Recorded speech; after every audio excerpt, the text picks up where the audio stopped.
'cause I get so lost. Feel just like a boomerang.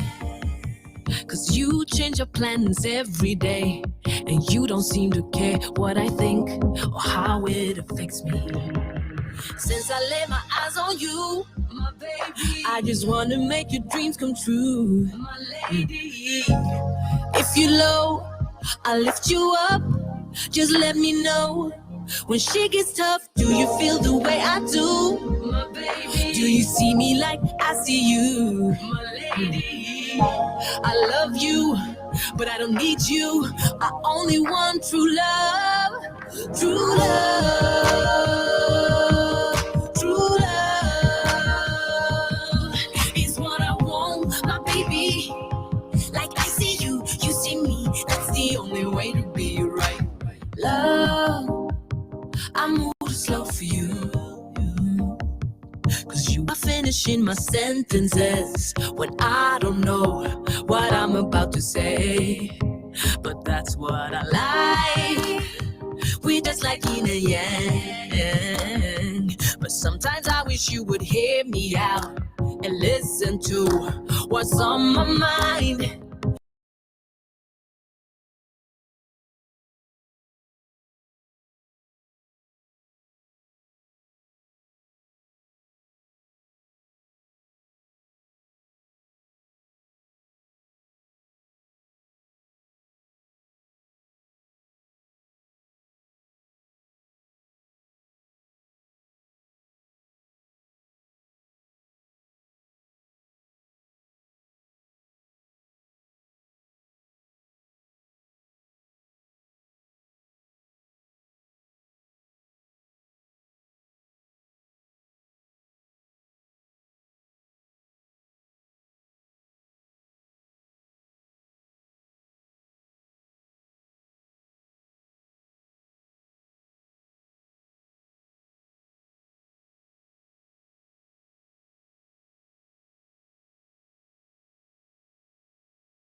Welcome back. How are you? Hope you had a great weekend. On today's show, I want to talk about numerous things. Check out the description in today's live stream. But first, before you cancel Dave Chappelle, watch this review of The Closer. I got a chance to watch it almost twice, right, like 1.5 times. And I want to give you a definitive, or should I say a superlative review of it. Yeah, there's a lot of folks out there making noise about how Dave Chappelle should be canceled. Should he be? Maybe so.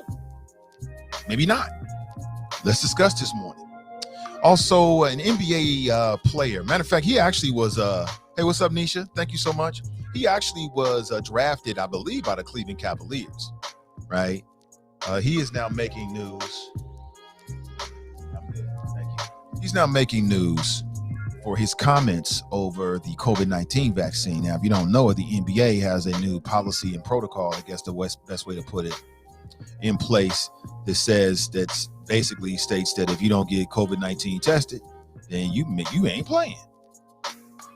And so this particular player made some really interesting comments. Some would say outrageous, some would say on point. We'll discuss this morning. And also, remember last year, after the deaths of George Floyd and Breonna Taylor, and the whole world, it was like all black everything. Remember that? Here in the city of Cincinnati, man, you had a lot of good people that was going down to City Hall, and they was putting pressure on the politicians. Remember all of that? There's a lot of conversation about, should we defund the police? Should we reimagine public safety, right? And some folks are still using that stuff even now, okay? But something interesting and maybe not so surprising is happening as it relates to police departments across the nation. And I want to talk about it with you right here, right now, this morning. If you want to share your thoughts, I'll throw my number up on the screen. It's real simple, 513-873-7134. If you want to share your thoughts, there's only one maxim that goes along with that. Open your mind before you open your mouth. Other than that, it's all good. So buckle up, get ready. The last honest place in America is back, hosted by yours truly, Nathan Ivey. We'll play the intro, and then we'll get straight to the business.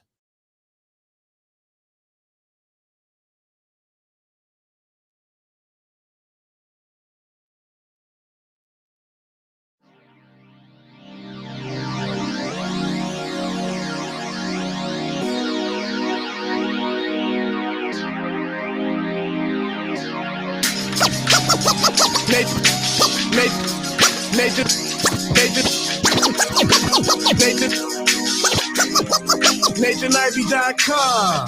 Mr. Ivy know the show must go on. And for Cincinnati, man, I put on. Tunes made another flame beat for me to cook on. Raised dogs, close fish, yeah, too strong. Team NI, chop it up at the chop shop. Top notch with the king flow, the hot shot. Cop squats in, listen to the real. Jumping like hopscotch, nobody harder than, oh, no, think not. Not only citywide, but nationwide. Superlatives, keep it locked like them Haitian guys. Put the truth in the airwaves, we talk about it. Brand new like the templates, let's be about it. Who got the info about it? Hey, yo, John will be the rapper, got them jamming when they play him. Staying in my lane, they ain't gotta okay him. Who the host with the scoop? Yeah, they gon' say him. Ivy, so superlative like a bag of Grippos. Show you where the bricks at, Cincinnati Reds at. One time where my people at. Team NI where my people at. It's the 513, yeah, you know the flow. What's the word, Nate? Let them know the show. One time where my people at. Team NI where my people at. All right, good morning, everybody. Y'all ready to do this? Like, y'all really want to do this again? Really? Y'all back for more of this? Good morning to you. Welcome back. Welcome back. Hope you had a great. Hey, what's up, Cleopatra Jones? What's up? Good morning to you. Good to see everybody. Let me make sure I'm presentable before I put myself up on the screen for everybody to see all across the damn universe. Am I? Good morning to you. Good morning. Good morning. Look at Dave up there, man. Dave is a mess. Have you seen The Closer? I don't know if you can spoil a stand-up. So I would say that this is going to be a spoiler, but I'm not sure you can spoil stand-up. It is what it is. Either you think it's funny or you don't think it's funny. Raise your hand out here if you are a Dave Chappelle supporter, like you really like Dave Chappelle. Raise your hand. If you like Dave Chappelle, raise your hand. Let me know. Let me know. 513-873-7134. Good morning to you. Good morning. We are back to do it again. Yes, I'm Nathan Ivey, the one and only, whatever the hell that means. Good morning to you. Broadcasting live from a secret location somewhere in the Cincinnati area. And I'm ready to do this. And I've got my tea, you know what I'm saying, with my my collagen in it. Oh, yeah. After 40, you should be doing that collagen on a regular basis. You know I'm all about the healthy living lifestyle for my peoples out here. Where my peoples at? Team NI, where my people's at. Good morning to you. How was your weekend? How was your weekend? Hopefully it was well. Hope you're doing well. I am absolutely... I would say fantastic, but I don't really want to use that word. Let's just say I'm doing well. I'm doing well. Life is good. Had a great weekend. Got a chance to spend some time with the fam. Got a chance to relax, maintain, my body goals throughout the weekend. And that's about it. A lot of good things that are happening right now. Okay, thank you for that. Appreciate it. I always like new listeners. That's great. Hey, listen, if you haven't already done so, hit your boy with a like and in particular a share. And when you share the show on Facebook, more people see it. It's real simple. I mean, it ain't no rocket science to it. And that's the only price of admission I would ask for. Now, you don't have to. I don't understand why people tap into the show and then don't like and share it. I don't get it, but hey, it is what it is. I ain't gonna spend a lot of time on it. This morning, I do want to spend some time talking about Dave Chappelle, but first I want to talk about Straight Talk Live with Edna Howe. I thought she had a very excellent show. She spoke with Renee Mahaffey Harris. and she's a CEO for the Center for Closing the Health Gap. So Edna was attempting to get some of your questions answered. And if you're not hip to Straight Talk, somebody hit me over the weekend. I thought it was surprising because I've been telling people, yeah, Edna's back. You know what I'm saying? She's with CDM. We're working together and putting her podcast or live stream out there. But somebody who, I don't know, somebody who I thought I was closer with hit me up like, is that Edna Howe? Yes, that's Edna Howe Parrish, the one and only. So you have the two most iconic hosts of Straight Talk live working together. Edna Howe first, and me a very, very distant second. Yeah, she made Straight Talk Live much.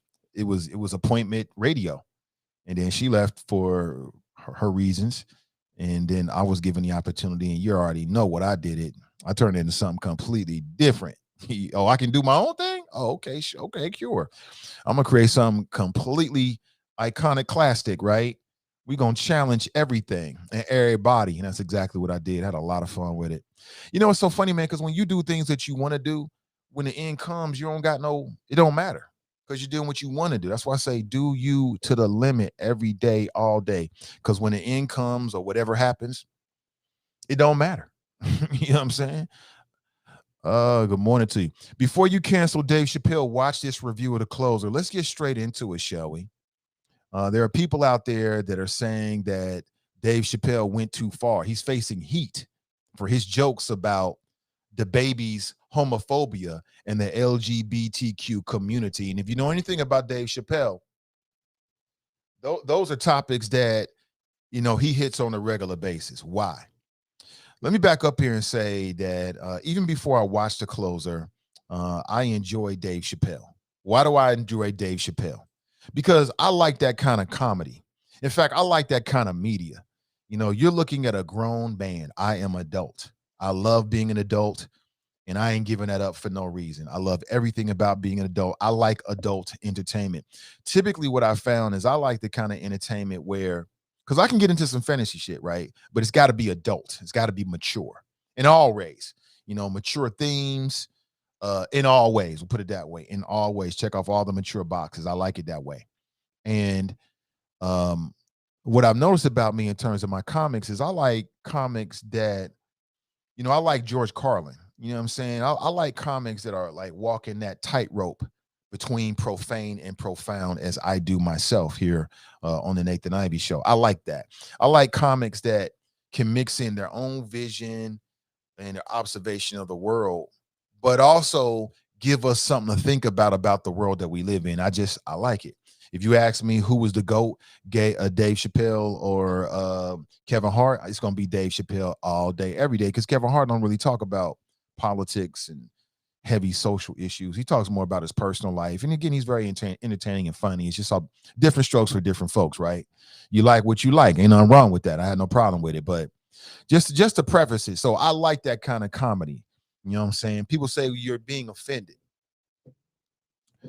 I don't want to be offended per se, but when somebody walks up to, you know, the edge and maybe they walk over a little bit, I don't get too upset about it. Even if it's about black folks, I don't get too upset about it. And what I will say is, Dave Chappelle, there's enough to go around, you know, in The Closer for everybody to be offended. Black folks, there's something for you to be offended. Women, there's something for you to be offended. Anti-vaccine people, something for you to be offended. He's an equal opportunity offender, and I like that. I like that. Giving you something to think about. You know what I'm saying? I like that. Let me just give it to the front. But a lot of people, let me just give it to you straight up from the front. But a lot of people have been talking about his comments about the baby. I touched upon this just a little bit last week because somebody called in and was mentioning it. And so I knew I had to watch it. And it's called The Closer because he's closing out his body of work on, it could be Netflix, it could be streaming services. We don't know yet, but you know, anytime somebody that has an audience sort of flirts with the fact that they're going to go away, then it's going to make their audience kind of stand up on attention a little bit, right? So yeah, he gets it, man. He gets it. He gets into the baby's homophobia, and a lot of people talked about that. He made the point in which he said, well, listen, he killed, and he used the N-word, but he killed a black man and nobody said anything about it. His career was never in jeopardy. But as soon as he talks about LGBTQ, all of a sudden people want to cancel his career. And I understand the point he's making. I'm just not sure if it's a good point. I understand his point. I'm just not sure it's good. It's a good point. So the point I believe he was trying to make is that, people care more about what you say. There's more worth attributed to just talking about the LGBTQ community than there's worth in Black life. Is that how you read that? Anybody see the closer by a show of hands out there? Did you see the closer? That's how it kind of came across. But after watching it and thinking about it more, I think it's a bad example to use. The baby was in a situation where it was life or death. We all can stand our ground. You have a right to defend yourself. So whether he had killed a Black man or a Hispanic man or a white man or whatever, it was self-defense. Simple as that. Nobody was going to say anything. I just thought that was a bad example, but I understand the point he was trying to make. I get it. And then for the Black folks out there that really get in their feelings, Dave spoke to that as well. He said, listen, I'm not against the LGBTQ community. He said, actually, I admire you. I actually admire you because and he was talking about Black folks or ADOS or foundational Black Americans, whoever you want to look at it. He's like, we still struggling for hundreds of years to get what y'all movement seem to be working. And I thought that was kind of interesting, but like these LGBTQ groups that pop up and they get vocal when Dave Chappelle or anybody else says something that they believe is disparaging about the LGBTQ community, I don't have a problem with it. I've got no problem with it whatsoever. What I would say to Black folks or whoever is, if you got a problem with it, then start your own organization. How are we going to get mad at them because they start an organization of like-minded individuals and they're reacting to something that they care about? I don't want to stop them from doing what they're doing. I want to build something based upon what they built. I got no problem with that. If you're in the LGBTQ community and you're a part of a larger organization or an organization or a circle of people, and when you think somebody disrespects one of y'all or one of your interests or disparages the LGBTQ community, and y'all collectively flex y'all muscle, why should I get mad about that? I think the real moral of the story is Black folks should create their own organizations. I'll say it, same as I said last week, I'll say it again. Start your own organization. But you got to know what you're getting when you turn on to certain terms of entertainment. When you tap into Dave Chappelle, you're going to get an irreverent Black man. He's irreverent as hell. AAF. He's irreverent AF. That's what you're going to get. Everybody gonna get it. He's gonna talk about Black folks. He's gonna talk about straight folks. He's gonna talk about the Democrats. He's gonna talk about the Republicans. He's gonna talk about LGBTQ. The other thing is, listen, everybody should be able to get a little bit of heat, including the LGBTQ community. Y'all ain't above that. How do you think you are? You ain't above somebody pulling you on your string a little bit, or a comedian or comic such as Dave Chappelle giving you a different way of looking at things. At some point, he starts talking about the issue of trans athletes in high schools and bathrooms. Well, that's the issue. I've heard a lot of people on this show. I know the Is It Just Me podcast and other shows, people have talked about that. That's something that people care about. Everybody don't have to have the same opinion about that. There's some very valid, strong opinions that feel as if there should be, we should take another look at that. Ain't nothing wrong with that. That's what a good comic does. That's to me. A good comic, when you walk away from it, you laughing, you got to work out with your abdominal muscles because you've been laughing so much.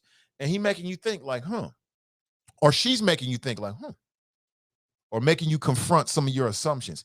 That's what I got from the closer. That's what I made notes, actually. That's what I got from the closer. I don't have no problem with it. At some point, he starts talking about the Me Too movement, which I thought, overall, I would say that Dave Chappelle was Dave Chappelle. Dave Chappelle was Dave Chappelle. If you like Dave Chappelle, the closer is classic Dave Chappelle, probably even more classic Dave Chappelle. Now, people out here ishing on Dave, and that's their opinion.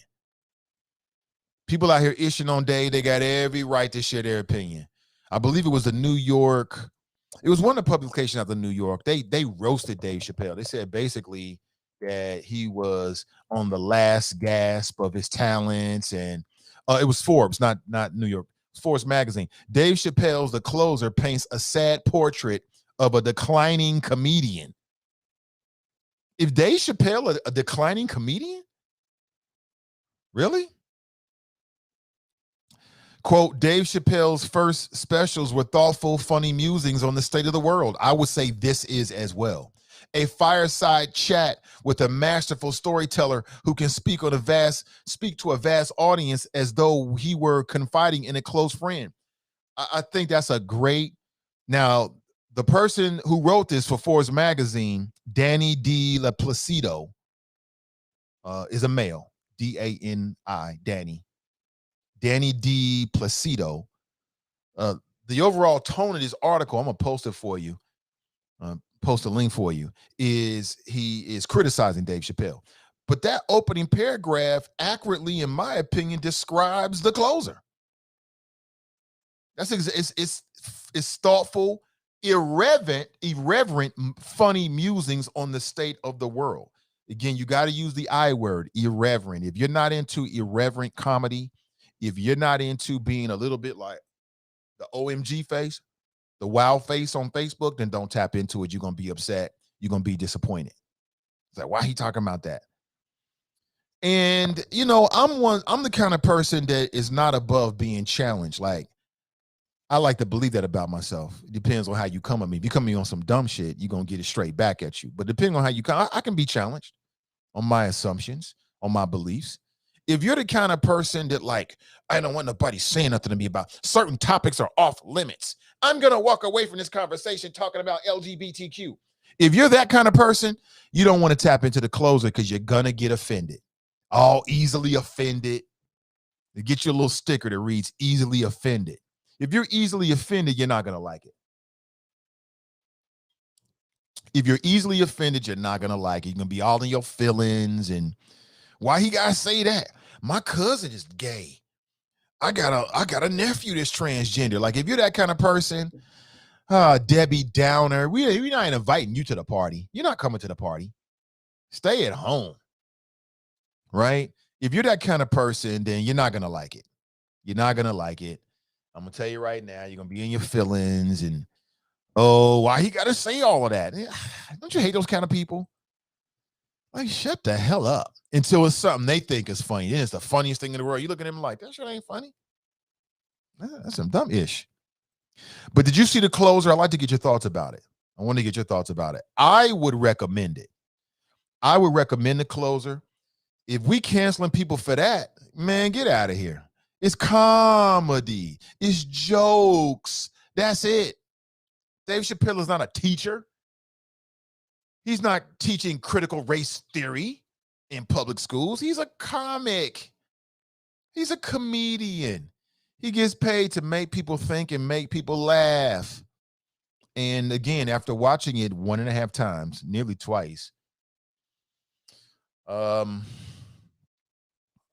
don't see what the big deal is. Like, anybody saying you should cancel Dave Chappelle for what we saw in The Closer don't really rock with Dave Chappelle. I guess you want to cancel George Carlin too for when he used to talk about religion.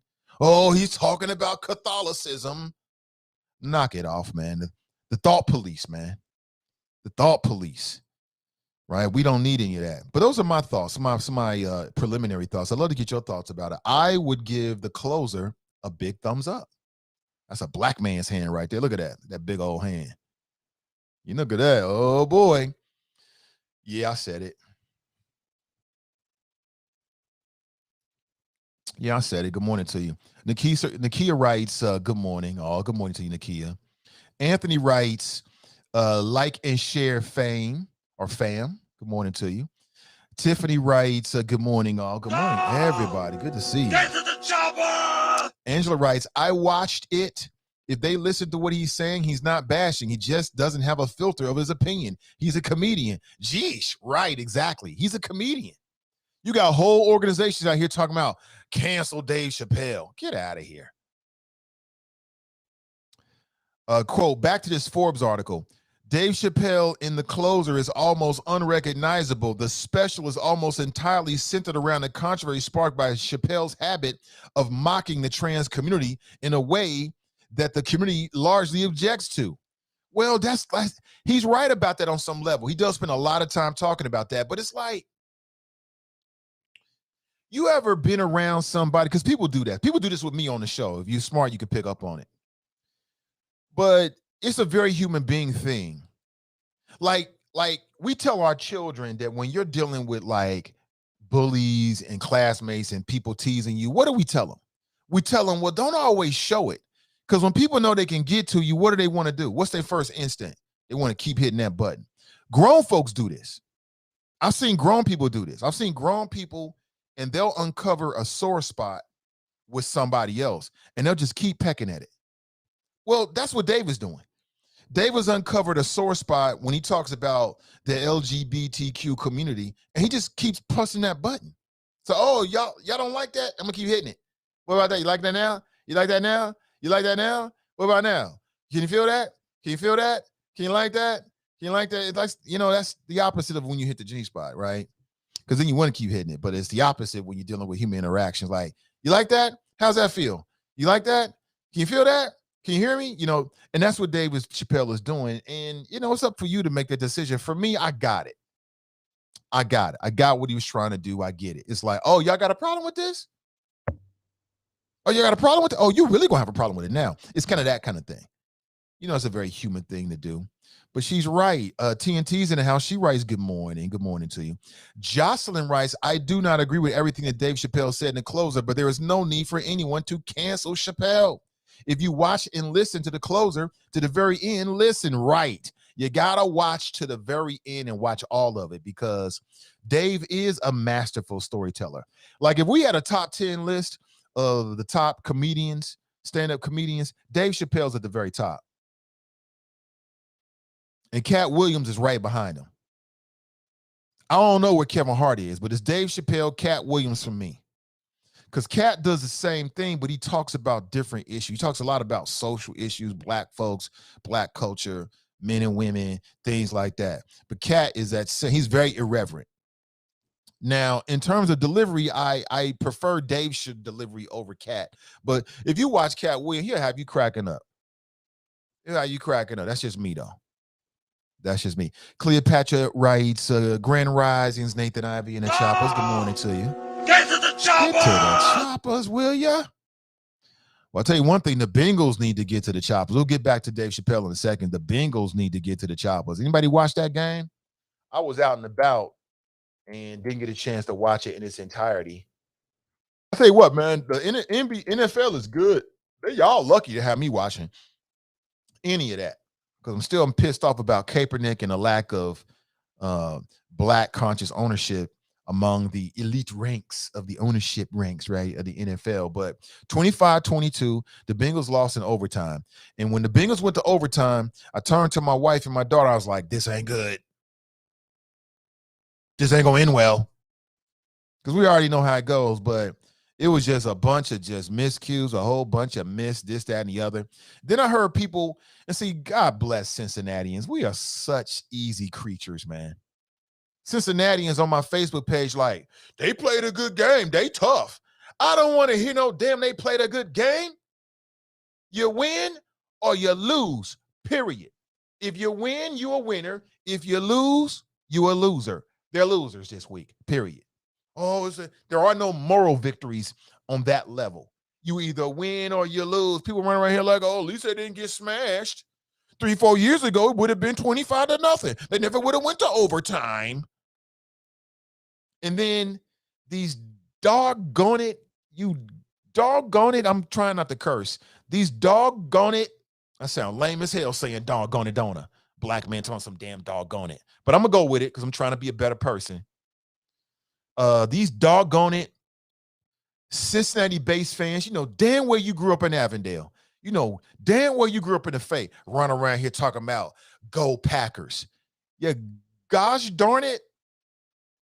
Trying so hard to be better. Lord, forgive me for my brash delivery. Trying so hard to be better. These doggone it two-faced turncoast ass Cincinnati-based fans. Now, I don't really rock with the NFL like that. But if I'm rocking for any team, I'm rolling with the home team. I don't want to hear my father My father was a Green Bay Packer fan, and that's where I came and I fell in love with him. Mickey Ficky? See, I'm trying so good. Yeah, Mickey Ficky, you grew up in Avondale. You grew up in Price Hill. Have some damn pride. Running right here with a damn Brett Favre jersey on. I used to rock a Brett Favre jersey back in the day, by the way, but don't bring that up. Don't bring that up. That was a long time ago. I know better. When you know better, you do better now. I was a young man now. Now I'm a man. Oh, my gosh. Damn it. 25-22. And Joe Burrow, let me say this about the Bengals. I ain't gonna spend a lot of time. This ain't a sports show. I just want to spend a little bit of time here because the Bengals are woven into the fabric of Cincinnati. So, but when I look at the Bengals, I don't see the same team. I have to give them credit. I see the same old damn uniform. Oh my God, I'm sick of it. Whoever designed the uniforms for the University of Cincinnati Bearcats, those are dope unis, dope helmets. They need to come down and do the same thing for the Bengals. That's just my word on it. Do what you want to do. But next up, the Bengals travel to Detroit, and they'll face the Detroit Lions on October the 17th at 1 p.m. for my Bengal fans out there. I know you're all crushed. You're all crushed. Crushed. But it is what it is. There are no moral. Say it with me. There are no moral victories. There are no moral victories.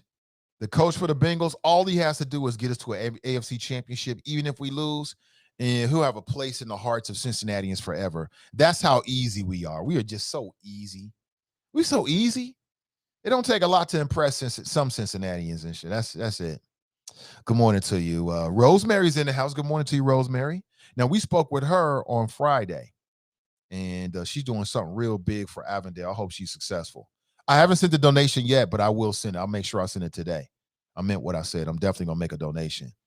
And she's in the process of raising $1 million over the next 6 months so she can secure a facility.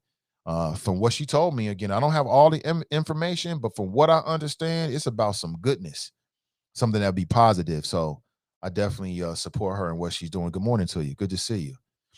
Angela writes, good morning. Gladys is in the house. She writes, good morning, Nate and Choppers. Beautiful Monday. It is a beautiful Monday. Hopefully. TNT writes, Dave Chappelle is the truth, 100. Dave Chappelle is the truth. And anybody got a problem with it, I got a problem with you. Now, I'm kind of joking with you. I have no problem with you. But does anybody, let me open the door here. Does anybody have a problem with the closer? Do we have any members of the LGBTQ community? I want to give you a safe space. I really honestly want to hear your thoughts about this because I'm not LGBTQ. So when people tell jokes about LGBTQ community, it hits me differently. It ain't hit me the same way. I fully admit it. I don't have the same reference point. It's not hitting me the same. Okay, it's hitting me differently. So I don't want to be super insensitive or act like I can speak for the LGBTQ community because I cannot. Okay, so I want to open the door for the LGBTQ community. Like if you have somebody in your family, your friends in them cousins in them, your neighbors in them, then let them know we're talking about this. I'd love to talk with them this morning and get their thoughts about it. That would be very valuable to me. That'd be very valuable to us to keep the conversation going. But my one-man review of the closer, thumbs up. Thumbs up. Thumbs up. Check it out. It was interesting. And, you know, he used the B word a lot and the N word or not a lot. How do I feel about the B word and the N word? Well, I like to know what women feel about that. Like, how do women feel about hearing Dave Chappelle refer to, every time he referred to women, he called them itches. Itches. You put the B in there, itches. Itches everywhere. I got itch, I'm itching, right? And then when he talked about black men primarily, he used the N-word, nigwas. As I said before, many years ago, when you say nigwa, it sounds French. Everything French sounds better, even when you're cursing, even when it's a pejorative or it's derogatory. Nigwa. Now tell me that don't sound good. Yeah, me and my nigwas. Go ahead and use it. I give freely. As a creative, I give freely.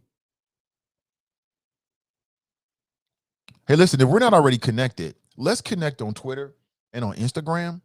I'm spending more and more time on my Instagram page, kind of figure out what I want to put on Instagram that I think can be valuable. And I've come up with a set of things that you're going to see. You're already starting to see some differences there, just more activity. But you can find me at Nathan Ivy TV, Nathan Ivy TV. You can find me on Instagram at Nathan Ivy TV, also on Twitter at Nathan Ivy TV. I know a lot of folks were already connected. I want to say shout out to Ray. Shout out to Ray because Ray is a real one. Ray is a real one. I love what she's doing on Twitter. I went to, last week we were talking about a member of city council that's a clown, basically. Clown ass. Bessie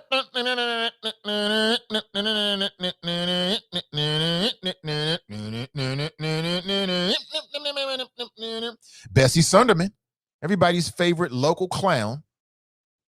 And I looked at the comments, and who's all up in the comments? The Choppers. The Choppers don't quit, man. We everywhere. We are, I was going to use some big words, but I won't. Everywhere. And Ray was giving her heat. I was like, get to the Choppers. I was so proud when I saw that, man. It was great. Let me jump inside Spreaker and say what's up. Fox writes, rise and shine, young stars. Good morning to you, sir. Good to see you. Sharp writes, good morning, Nate and the Choppers. Good morning, sir. Good morning. And there's Ray. She writes, good risings, all. Props to Ray. I mean, it's only Twitter, but damn, I mean, shit. People out here retweeting all kind of dumb-ish. And here she is holding a city council member's feet to the fire. I just love seeing it. I love that energy. I just love seeing it. She was holding her accountable. Are those my socks or your socks, son? Those are your socks? Oh, okay. It's your Nike socks. They look good on you. Are you going to wear your pants like that? He got his pants rolled all the way up so you can see the Nike swoosh symbol. But they're long socks. So the swoosh symbol is on his calf. So just imagine that. This little boy. He'll go to school like that. With the jeans rolled all the way up to his damn knee, his knees. Anyway, he'll be here in a second, I'm sure.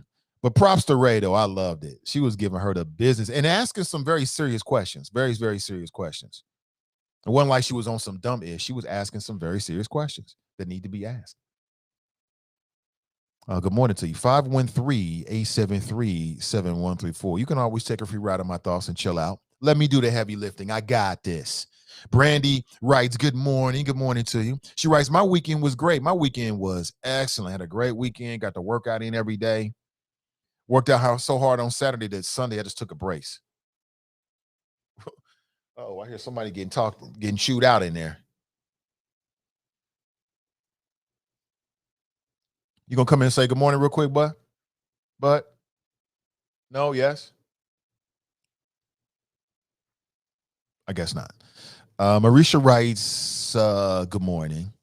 Politically Petty Podcast Show writes, morning, ain't the Choppers, flows, ready to eat for everybody except Drop Smollett, who likes to tape his phone call on the Nathan Ivy Show to play on another man's podcast. Hashtag professional Gilligan. What? What is he doing? Who knows, man?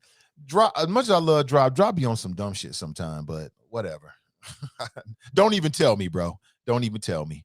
I don't need to know. Angela writes, yes, it was a great show. I watched Straight Talk. It was very informative. Thank you, Angela. And again, hit me with a direct message, or you can contact Edna directly. I mean, I 100% support what Edna's doing and believe in the power of her voice. Edna Howe was an influencer before we even used the term influencer. And so we are in the early stages of blowing up and bringing back her podcast. I mean, it's already back. We want to make sure that everybody knows about it. They can tap into it on a regular basis every Sunday. And Edna puts a lot into it, as do all the folks that I work with. They put a lot into it. She puts a lot into her show, and she really, really cares about providing a resource to the community. So I appreciate that. I'll make sure that I relay that message to her. Because when you're a creative person, man, when people say good things about you, man, that means a whole lot. Shit, that means a whole lot. Sometimes I can keep you going. Because sometimes as a creative, you're working in a vacuum, your own little creative, not a vacuum, but your own little creative silo, right? Your own little bubble.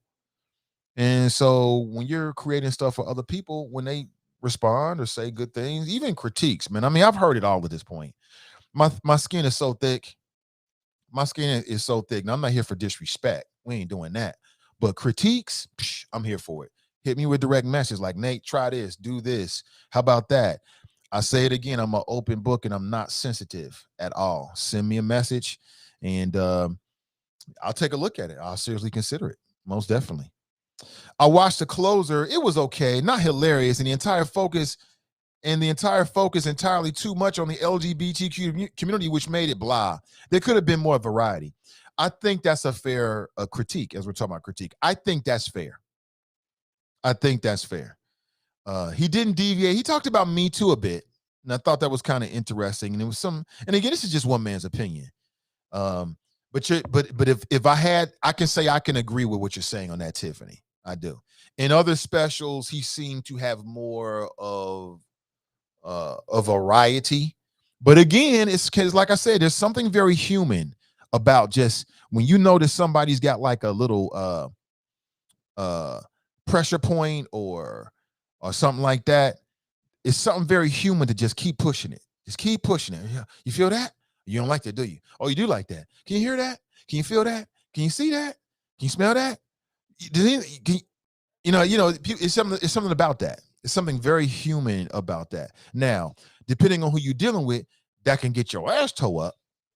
You know what I'm saying? Messing with people like that. I've learned the hard way in my early years to watch who you play with. But, my daughter's like, "Dad, you just exposed yourself." You got to be vulnerable. I'm real. Keep it real with you. But anyway, so I think he's just like pressing buttons a little bit. I think that's what it was. He's like, "Oh, you don't like that? This was getting my biggest response." It's like a rap artist, on some levels. Like a rap artist might come out with an album that's got 10 songs on it. But if only 2 or 3 of the songs get the biggest play, makes the biggest impact, and the artist sits back and he or she is like, well, damn, what's the commonality between these 3 songs that was the biggest song on my album? Well, on the next album, guess what? They're going to drill down and give you what's in them 3 songs. Makes sense. Why waste time making the kind of tracks that people don't want to hear? I could see that with some artists. Like, well, damn, I'm gonna make this booty shaking music. You know what I'm saying? Megan Thee Stallion, she like, well, shit, I'm gonna make this music where we drop and bulletproof these knees. How strong are these knees? We're gonna make twerk music because that's what people like. So I get it on some level. That's what I think Dave is doing, but I could be wrong. Cleopatra writes, Edna Hal Parrish has a great guest on her show. I like the kind of media informative. I agree with you. Her show is different from my show. Her show is different from my show, is different from all the other kind of shows. Everybody brings something different to the table, and that's what I love. But I will relay these messages to Edna. She might be watching. I know she checks out the show some mornings. Tiffany writes, I watched The Closer. It was okay. Too much focus on LBG. Okay, yeah, I think I read that already.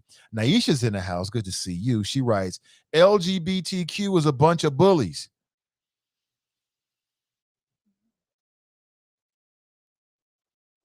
I don't know. Are they bullies? I mean, that's your opinion. I can't contradict or challenge that. My personal viewpoint is I wouldn't look at them as bullies. I don't look at the LGBTQ as bullies. I think they have their own agenda. They have their own narrow focus. They focus on what's important to them. I don't begrudge anybody that. I don't even have a problem with white nationalists. I'll tell you this much. I don't have a problem with the KKK. As long as the KKK ain't out here trying to get no racist policies or harming nobody. If you want an all white world and you all about white men and white women this, I have no problem with that. You got every right to feel that way. Go do it. Go do it. You want a whole white country? Great. I don't want you blowing up federal buildings. I don't want you storming the Capitol.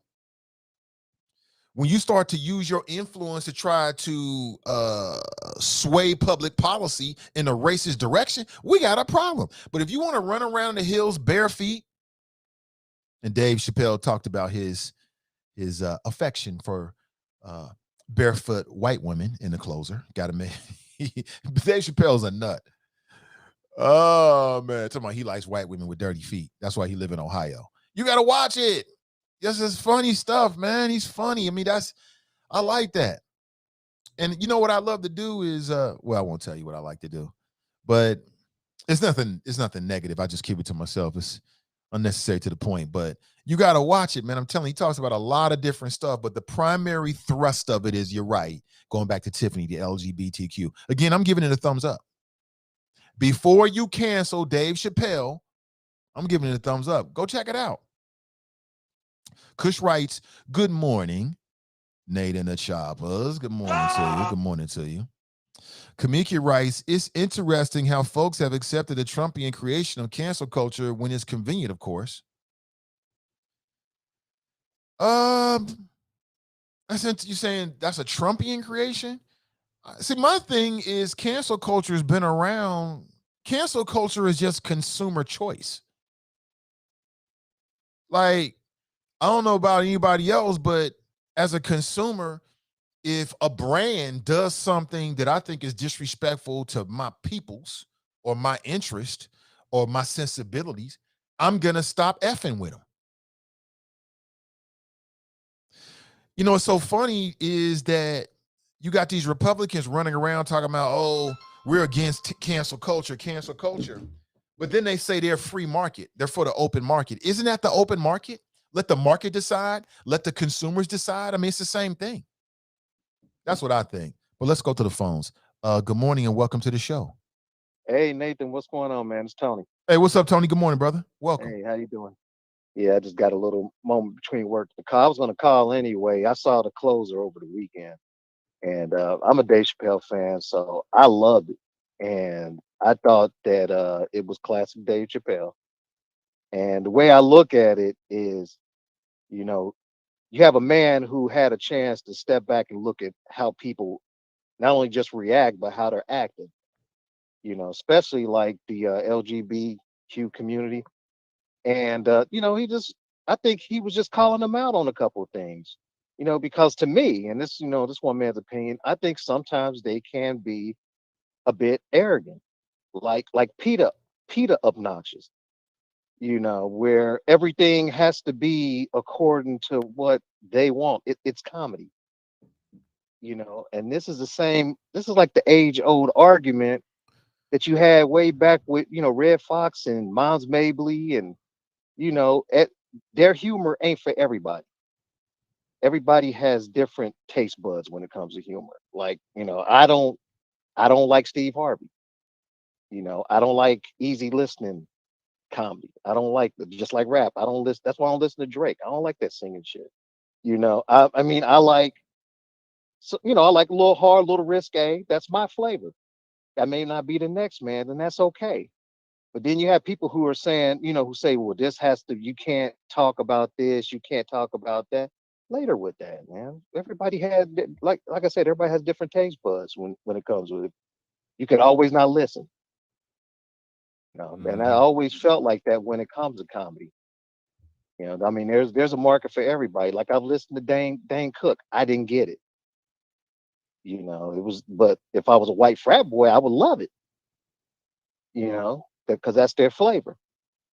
So so when I watched the closer, it to me it was Dave saying, especially a story with Daphne, I think that was her name, the transgender, like that was his friend, and he, like you said, you got to watch it to the end to understand where he's coming from with that story about her, because it was bigger than her being a trans man and that kind of thing. Because I posted a link on the friends page about her family's reaction, and they're defending them.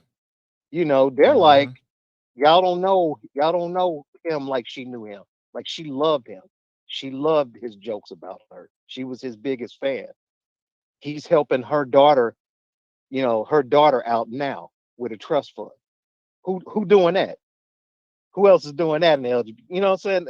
To me, that speaks volumes to me when someone is, behind the scenes doing stuff, and everybody's throwing stones at them, but they don't realize like this man, who is there anybody else from their community? And he even said it on there.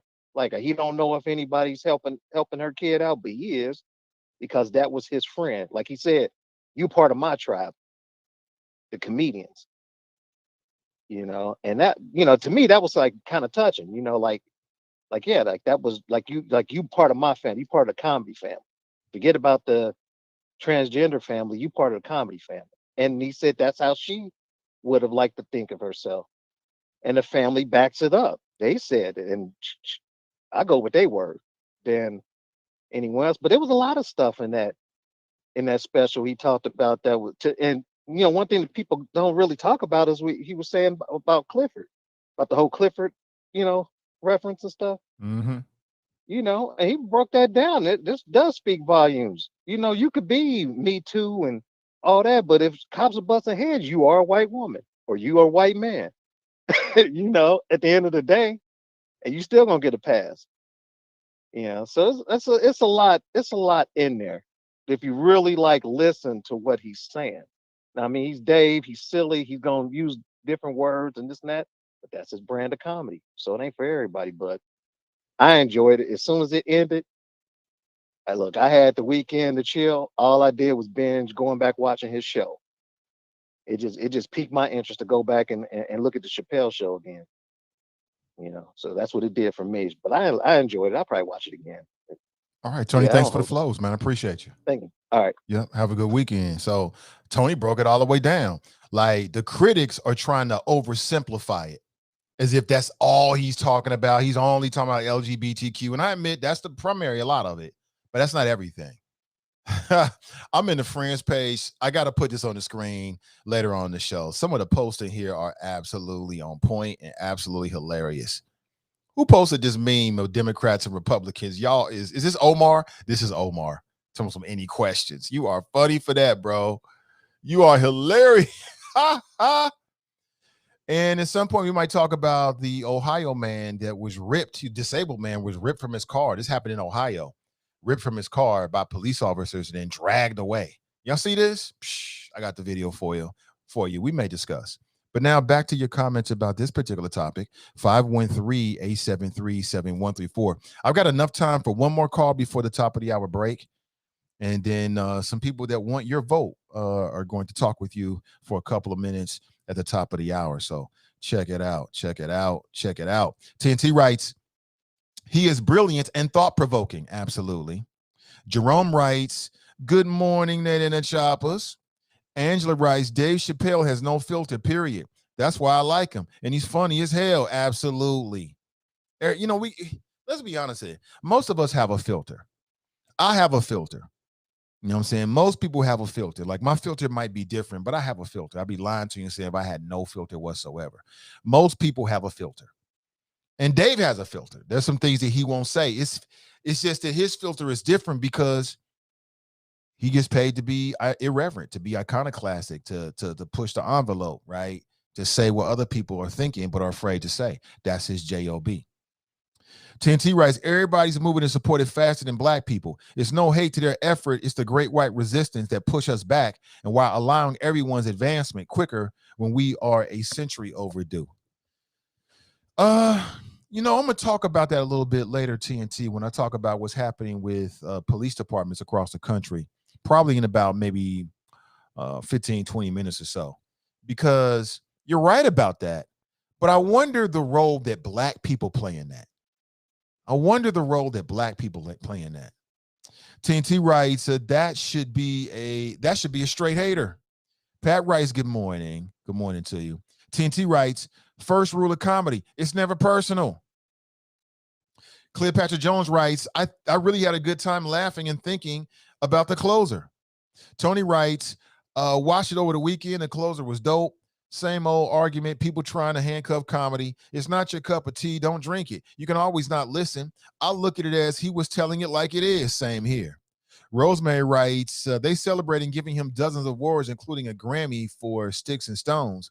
But now you're upset about the closer. You unleashed the dragon. Plus, what does Dave have to lose? He's always been hated. Well, like the man said, he walked away from $50 million. How you gonna cancel somebody that walked away from $50 million bucks? And he said he walked away from $50 million with the Dave Chappelle show with Comedy Central because he was uneasy with the type of comedy. He was uneasy with where it was going. He said, I participated in it, then looked back at some of the skits and was like, I don't want to do that. And I can see that. Sakina writes, good morning, Nathan. Hey, good to see you, Sakina. Good to see you. TNT writes, comedy is the last place to tell the truth. Absolutely. Along with talk radio. Comedy and talk radio are to me, the last places of honesty, right? That's why I refer to this show and have been doing it for years. The last honest place in Cincinnati media. the last honest place in America, because most people can talk like they can speak they mind, but most people cannot, because you got a job. You got a job. When you work for somebody else, you got to watch what you say. You got to watch what you say on Facebook. You got to watch what you say on Instagram. You got to watch it. You know what I'm saying? That's just the word. That's how it is. Daryl writes, good morning. Good to see you, brother. Sakina writes, I'm going to watch it today. Victor Sweets is in the house. He writes, good morning, Nate and the Great and the Choppers. Good morning to you, brother.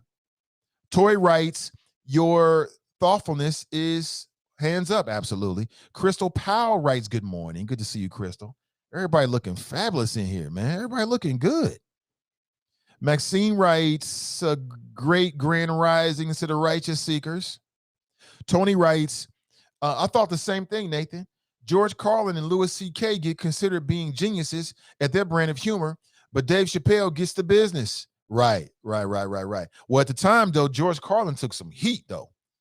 7 deadly words, things you can't say on television, and especially when he started talking about religion and Catholicism, he was taking heat.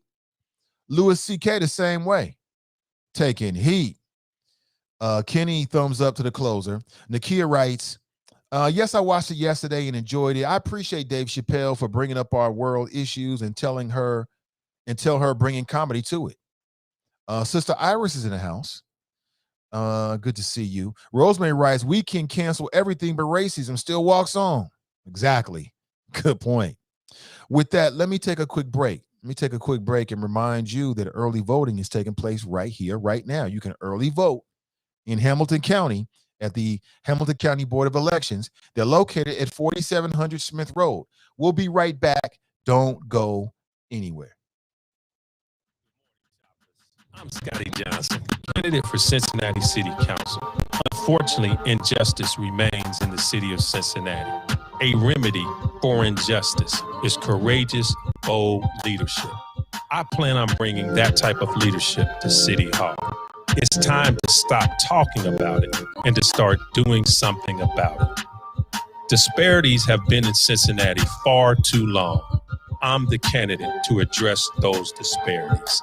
Vote Scotty Johnson for Cincinnati City Council. Paid for by friends of Scotty Johnson. I'm former Mayor Dwight Tillery asking you to vote for my friend, Michelle Dillingham, who is a Democrat running for Cincinnati City Council. The black population in our city has declined, pushing black homeowners out, while speculators purchase their houses for pennies on the dollar. Black people are being foreclosed on because of rigged housing and economic systems. Michelle Dillingham will fight for you. This is Victoria Strawn. You know me, Sister V. City Council prefers investing in a soccer stadium and gentrifying our historic neighborhoods. Malcolm X said that if you don't own land, you're nothing but a squatter. Come on, Michelle, talk to the people. City Council is being sued for discriminatory tax abatement programs that unfairly enrich wealthy white neighborhoods. I know because I've been fighting for reform for years.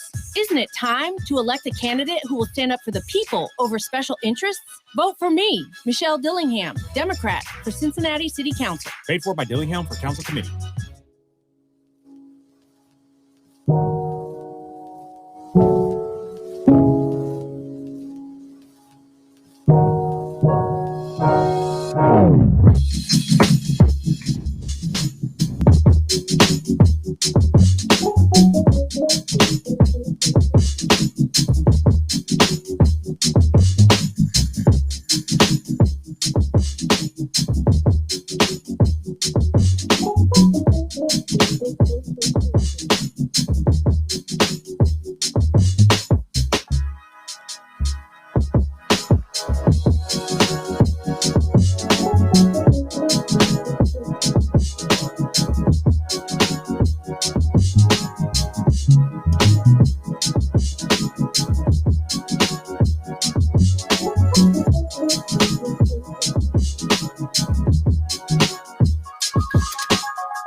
Good morning, family. Welcome back. It's the Nathan Ivey Show. Back to rock. One man, one microphone, one mission. Good morning to you. If perhaps you hear us discussing something this morning that piques your interest and you want to share your thoughts, I've got my number on the screen, 513-873-7134. But first, I want to remind you that happiness is not something ready-made. It comes from your own actions and your own thoughts, man. Happiness begins in your own thoughts. Good morning to you. Good morning, good morning, good morning. Are you happy? Are you happy? Good morning. A new study from the University of Washington School of Medicine's Institute for Health Metrics and Evaluation revealed that Black Americans are 3.5 times more likely to die from interactions with police violence than white Americans. Are you surprised to hear that? It's interesting to see it quantified, though. I'm a big believer in the numbers. Got to have the numbers. When people want to do racial disparities and they want to do quotient studies and all this kind of stuff, I'm for it. Spend the money. Because it's one thing to say that we believe it. It's one thing to know it. It's another to be able to look at documents that have been compiled using a scientific method and prove it. And prove it. And when you're talking about crafting policies and things like that, the politicians need those documents, they need the proof. Yes. What do you think about that? 3.5 times more likely to die from interactions with police violence than white Americans. My only initial thought was I thought it could be like 10.5 times more. Are you surprised to hear that? The study used open source databases to review police related deaths from 1980 to 2018 and found not only were Black Americans more likely to die from police interactions compared to white Americans, but the racial disparity was consistent through the 40-year time span. I thought we was post-racial, but apparently not in the eyes of law enforcement. I thought there was a whole all Black everything with the election of Barack Obama. But apparently, if this study is to be believed, and I have no reason not to believe it, that's just not true. So it matters who you are when you're dealing with law enforcement. But of course, we already know this. I'm telling smart, intelligent people what they already know. You already know that. But it's interesting to see it quantified. It's very, very interesting. Let me move on. I want to talk about, since I brought that up, I want to talk about what's happening across the country. Cities across the United States are restoring police budgets after temporary defunding. This story was originally, I saw it in the New York Times, and then one of the writers at the Griot picked up on it and gave their thoughts about it as well. But the New York Times is reporting that increased crime rates and public pressure from pro-police political groups have led to funding reversals for law enforcement departments nationwide.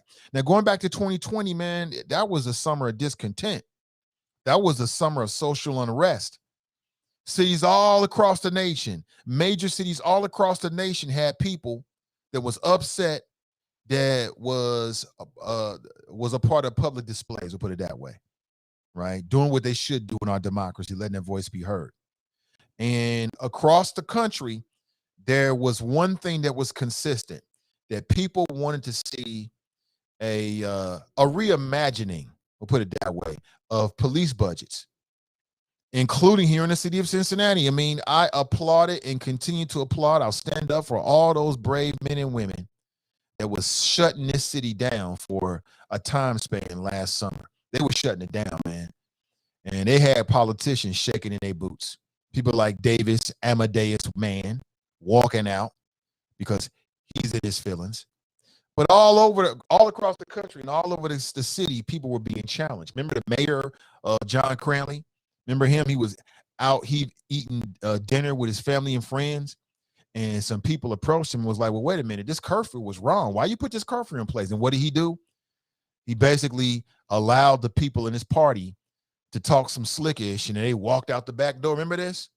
And then a local judge said that the protesters were right, and that basically the mayor's order was basically unconstitutional. Remember this? He don't want us to talk about this because he wants our vote for governor. But why would I vote for you for governor, sir? Why would I vote for you for governor and you're doing ish like this as the mayor of Cincinnati? And you didn't come through with those, what was it, 5,000 impoverished children that he just abandoned and just left that idea. It sounded real good when you run against Yvette Simpson, a black woman. But as soon as he won, it's like, it's a state problem. And he just moves on to other things, right? But what the New York Times is reporting is that in some cities, there was a serious conversation about reallocating police resources, right? Here in the city of Cincinnati, let me hold it. I got the numbers in front of me. Here in the city of Cincinnati, the police budget is a little bit over 30% of the overall budget. If I'm wrong in that, then I've got the numbers. I'll set myself straight here in a second. But I want to make sure I'm giving you accurate information so you know what's going on. I think it's very, very important. The general fund police budget was 151.5 million. I believe that's what the number is, give or take $1 million or so. All right. And here in the city of Cincinnati, there were some people, it was called reimagining public safety. And what they wanted to do was put something on the ballot that would reallocate police resources, right? Because a significant portion of the city's budget goes to the police. As those are just the facts. There's no way around it. It is what it is. And so some people are like, well, man, maybe we can use that money in a different way. Because check it. Think about it. In the city of Cincinnati, we spend all this money on police. We got all these police officers, right? Crime's still going on. Shootings have increased. People's ability to get their hands on illegal guns have increased. So obviously there's no connection between the two, or there's very little connection, right? If there was a connection between having 1,000 police, having a lot of police, and impacting crime, then we would be seeing it in Cincinnati. So across the country, as was reported in this New York Times article, what they're finding is last year in a lot of cities, there were conversations about reallocating police forces or police resources or money to police organizations, right? The police departments in those cities. Well, since then, everything's going back to the way it was. For two reasons. Number one, you got pro-police political groups that have never stopped. You know what I'm saying? Like, God bless all those brave men and women. And I can't tell you I know everything that's going on because I do not. All I know is what I see and hear. But I heard a lot of energy last year. We don't hear that energy. The pro-police groups, they don't give up. They're not going home. They're not running out of steam. They don't get tired. They out here fighting and letting their voice be heard for what their viewpoint is, period. The other folks, we don't hear them as much. Not to say they're not out there. We just don't see that same energy. You know what I'm saying? You just don't see that same energy. So it just seems to me like if you're really trying to make a difference, it takes energy. It takes years. It's not just a summer. You might have to do this for 10 years, if not longer than that, to keep that energy up, to keep that voice up there, to keep that momentum up. And without it, in cities like Cincinnati and in other places, going back to normal. The other thing is crime is up. And it's funny how that works. So crime is being greatly reported here in the city of Cincinnati.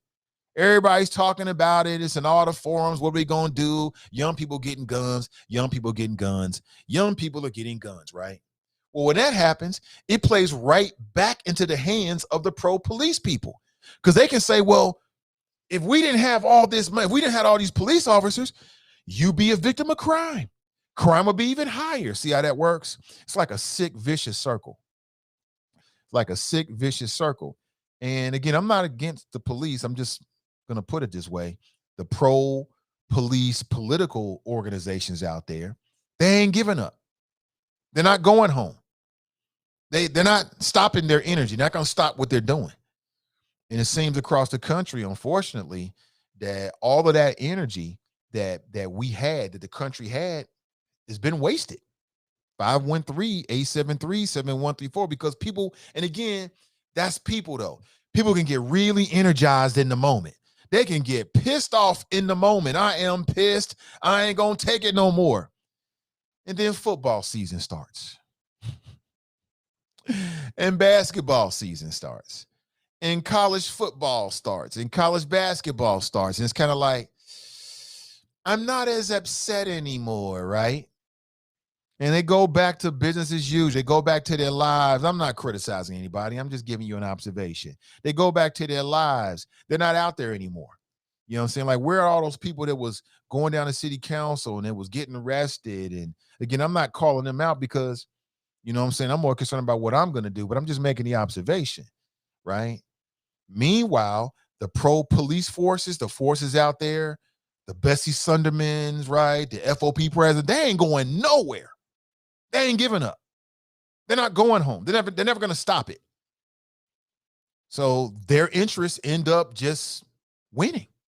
You know what I'm saying? It's like a marathon. The person that still got that energy is probably going to win at the end of the day. So what's the moral of the story? Well, I guess what the moral of the story is that we need to do what the others do. And these folks that was making all that noise, and again, God bless them. I got nothing but respect for them. They need to, if they're still out there, create these organizations, and they're going to have some stamina. You know what I'm saying? It takes stamina in this game. That's what I see. Like the people that's out here that's really, you know, making moves, and they've been out here for 2 decades. They've been out here for 20 years, 25 years. They ain't going nowhere. You know, they kicking the door. They pushing the door open every day. They're going to keep doing it. Because without it, the other side just takes over. And I think that they depend on us getting tired, and people are like, oh, the new Xbox is coming out, right? And they depend on people getting distracted, and people like throwing their hands are like, we're never going to get there. We're never going to get to the mountaintop. So they just give up. And then the status quo takes over.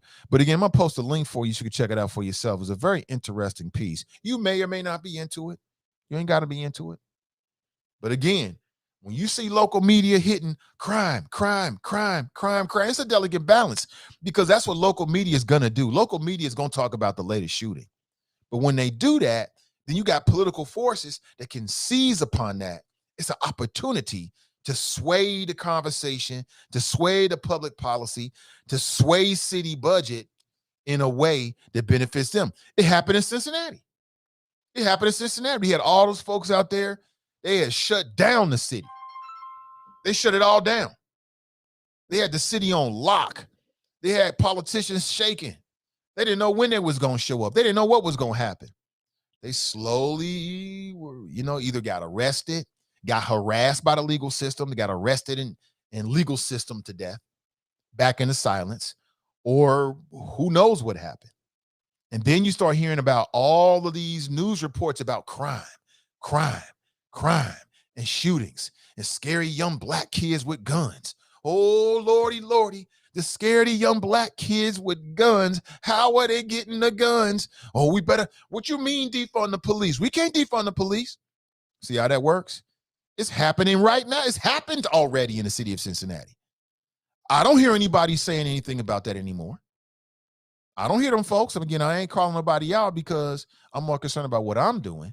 But I'm just saying, in terms of a conversation piece, you don't really hear that anymore. But Bessie Sunderman just had the most ridiculous, clownish ass press conference just last week talking about defend the police. So those forces are still out there. Yeah, no, we need more police. When there's no evidence that would suggest that there's a relationship between preventing crime, because police don't prevent crime per se, and having a bloated police budget. And when you got a bloated police budget, that's less money for investment in youth development. Although the city just made $1 million investment in youth development, youth job creation, things like that. But hell, how much further could we be as a city if it was a $10 million investment in youth development? Hard to do that when you got the police general fund just taking 35% of the overall city budget. So it's just, we only got a finite amount of money as a city. So at some point it becomes a job of choosing this as a priority over that. So I'll leave it like that. Pick up the conversation you want to. Let's go to the phones. Good morning. Welcome to the show. Hey, good morning, Nathan. It's Nicole. How you doing? Hey, Nicole. Good morning to you. Welcome. Hey, great topics. I don't even know where to begin. You said so much right now. I had to hurry up and drop my son off to school so I could be clear thought and everything else. But I guess I'll start with what you was just talking about. as far as the movement. And I get what you're saying, and I think in a lot of ways, you know, when the young activists began with the narrative, they failed with the narrative of defunding police. So, you know, the opposition was able to kind of take that over and win that argument. And so, you know, as much as they, you know, try to like reinvent it or re-explain it or whatever, then you're backpedaling, and, you know, and the forces that be is kind of taking the air out of the point of your you know, demands, which is, you know, accountability in essence. But what I do see, and I don't think it's so much of a fade away, I think it's just been a transition from the march from the streets to going to City Hall, going to the State House, creating policy, making demands. So what, you know, Iris does with the leaders of the free world, and, you know, bringing them in and helping them understand how you craft legislation, how you bring this to the, you know, city or state or whatnot. And they've actively worked, you know, the whole time. Like they had over 150 recommendations, and it's sitting. You know what I mean? It's just sitting there. I mean, there was some recommendations that, you know, was championed, that, you know, did get negotiated, but the great majority of it is just sitting, right? And so I don't think people gave up on it. It just, you know, it's that part of the fight that isn't, you know, as glamorous, you know, the behind the scenes of legislation. This the part like where the NAACP and we work in this fold, you know what I mean? Where, you know, we having these forums, and now, you know, when politicians are out here campaigning, I can bring in front of them, hey, why hasn't this happened? Accountability happens right there, you know. So when we're talking about mental health and what happened to the gentleman Brandon Davis and autism and whatnot, and how I am able to take that question and basically say, you know, well, in a situation like that, should police officers utilize funds to get social workers, which is essentially, if you want to call it, defunding the police, or do we give them more training, you know, or do they need more training? How does that work, you know? And depending on what these individuals say, let you know without saying defund the police, how they would go about working out that issue. You know what I mean? So, I mean, people are working on these things, and, you know, sometimes we have to reinvent or reorchestrate how our form of how we go after it. But no one's slipping away from it, because accountability, the George Floyd justice and police, all these things is still a work in progress, and we're working for it. But at the same time, and now that takes me back with Dave Chappelle and that whole argument and everybody's movement and everything else of what I had put into the chat earlier, which makes me upset, because you take, you know, the Black community and how we've had our struggles, and it ain't just been for a decade or a few weeks of, you know, disparities. We're talking about centuries, right? And for this country, you know, at every nook and turn, just always be at a resistance to our advancement, even to this day, you know, and there's nothing against, you know, the Asian community, but I'll use that as an example, like how what happened over the summer, which was heinous, and it hurt even more because a lot of those, you know, images was Black people hurting Asian Americans, beating them up, punching them out of nowhere, whatever. But we all know it's stimulated from, you know, politicians, particularly Trump, you know, and trying to correlate this infectious disease with China and everything else. And just like they always do, they're looking for someone to blame instead of effectively trying to correct the problem. And so, but even beyond that, you know, people saw that, they made their demands, their cries, and I mean, Congress put something together, and before you knew it, you had an anti-hate bill. And it's just like, well, like, your neck couldn't snap. You couldn't blink your eyes before, like, what? You know what I mean? It's just like, and it's not so much that they worked any harder or they was any smarter or they, did anything better. It's just tolerance and what is accepted and without resistance. Like you had bipartisan support, but you have something like the George Floyd Justice and Policing Act, and we can't even get over qualified immunity. You are just like the voting rights are just reparations. Like we can't even have that conversation. Let's study it. I mean, to me, in a way, it's offensive. You know what I mean? And then when they are, we have the conversation, we have these movements, and then I guess white people get tired. We're tired of hearing about racism. Now it's this big movement about, the critical race theory, because you're making white people feel guilty and all this other stuff. It's just like they're not dealing with this racism. You ain't dealt with it. Now once again, let's just put it under the table again. Let's make y'all wait some more. And I'm telling you, our people are tired of waiting. We waited long enough. We're not going to wait. We're not. And so in a lot of ways, with the Dave Chappelle, it's just like you have this community that have the audacity, which I think in a lot of ways they misunderstood.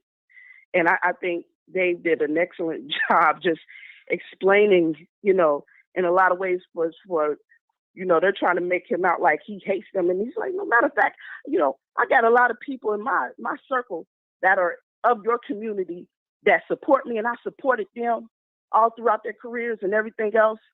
And you got me mistaken. You don't really know me that well. If you knew me, if you really knew me, you would understand X, Y, and Z, right?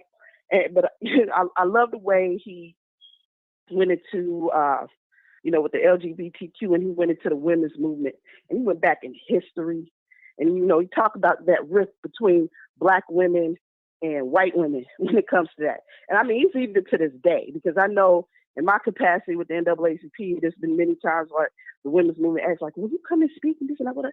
I'm just like, I ain't, I just like, I don't know. I just don't, I'm not always feeling it. You know what I mean? Because it just don't seem all that inclusive, to a degree. And it goes way back. Like, we're back to Sojourner Truth and Ain't I a Woman? They didn't want us a part of it.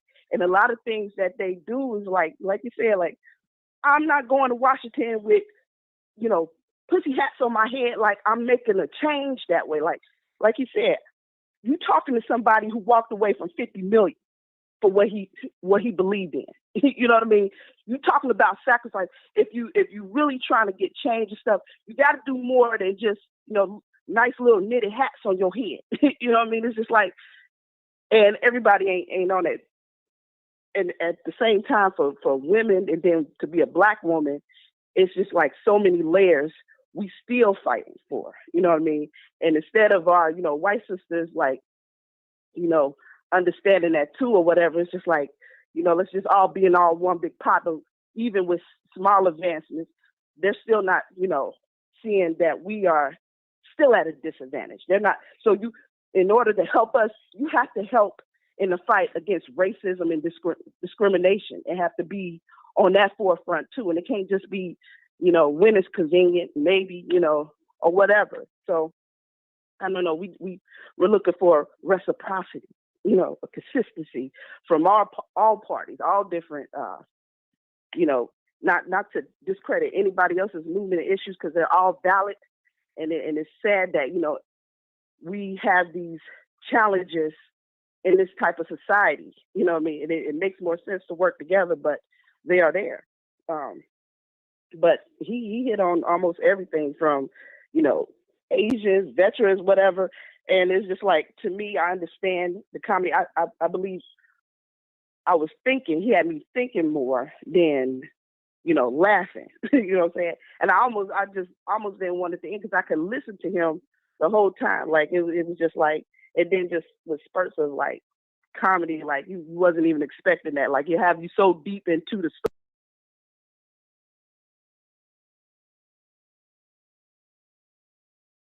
I don't know. What you think? What you think, Nathan? 'Cause I'm trying to what do I think about remember what the closer? closing, and then just the thoughts on the narrative of my perspective of it just transitioning from the streets to just the more political, behind the scenes, trying to create legislation, trying to get these demands, but we're being met with that resistance. You know what I mean? And how do you overcome that? Well, I'll tell you what, I'll let you finish up, and then when you get off the line, then I'll give you my thoughts about it. Okay. Well, I mean, I think I'm about done. So you want to tell people about the forum this week? Oh, yeah. Tomorrow is our last one, city council race. And so I believe this one, we have Peter Mingo, and I have to check with David. Okay. I heard over the weekend, there's another forum, and some people are like trying to, figure out which one they're going to be at. So I have to be clear on who's at the same time. There's a forum. Yeah, there's another forum happening. I'm not sure, but we'll just see. They have to choose, basically, in this respect. But whether we have, I think we have 5 candidates. I know Kevin Flynn moved to the one last week, but we'll just see. So whether we have all 5 or just 2 or what, I don't know at this point. I have to check with David. But it's tomorrow, correct? This is the last one. Yes, tomorrow, and we're gonna just wrap that up, and then we begin full force on our get out the vote efforts. Been doing a little bit every weekend, and just got a call from the representatives from Phi Alphas that want to help. And so anybody else in the community, you want to help knock on doors, pass out, information, get out the vote information, just call the office, 513-281-1900. Let them know you want to volunteer, and they'll put you in contact with David Whitehead, myself, and as we coordinate these last weekends in the community in these different neighborhoods, and mostly hitting like apartment high-rises and just condensed areas and those communities where voter turnout was low.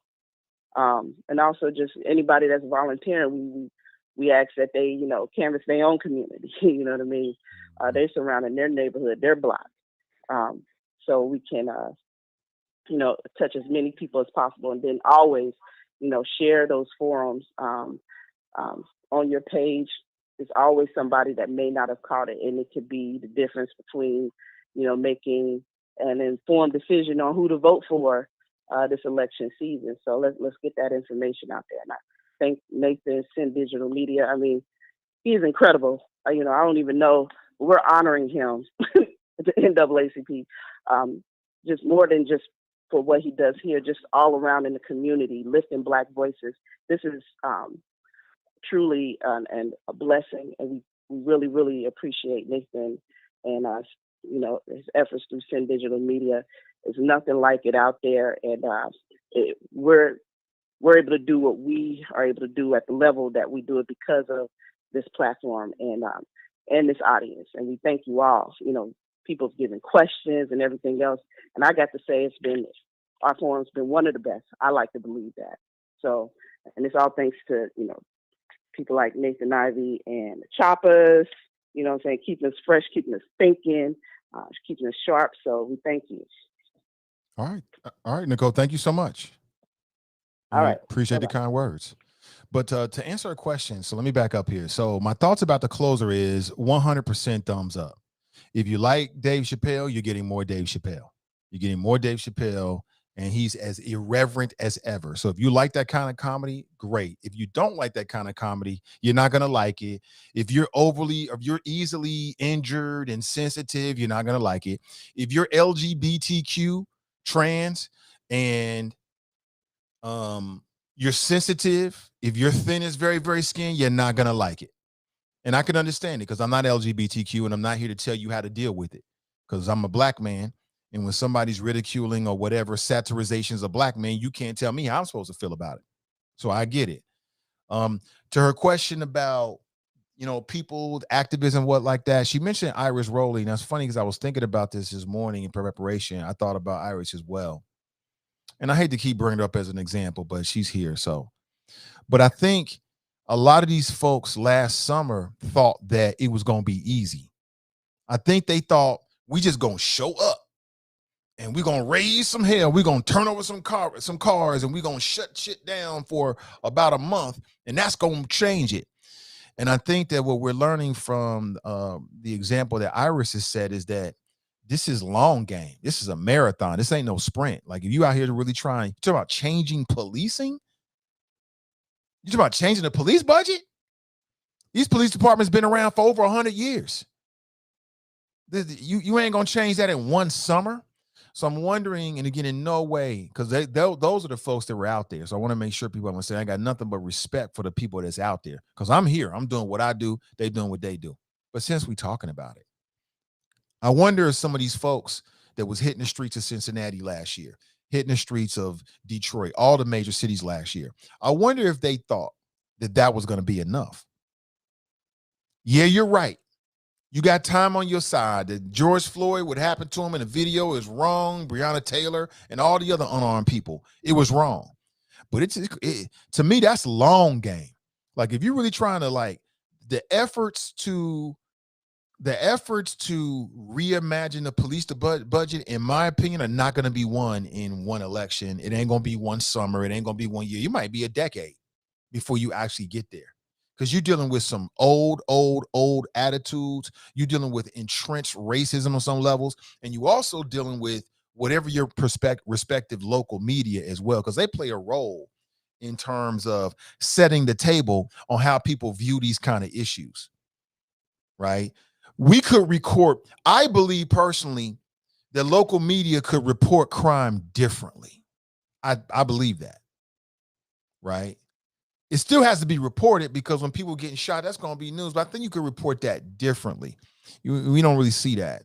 And I think, the way it's reported now, it kind of is reported in a way. And again, I don't believe that this is the intent of local media. They're just doing their job. Their job is to report. You decide.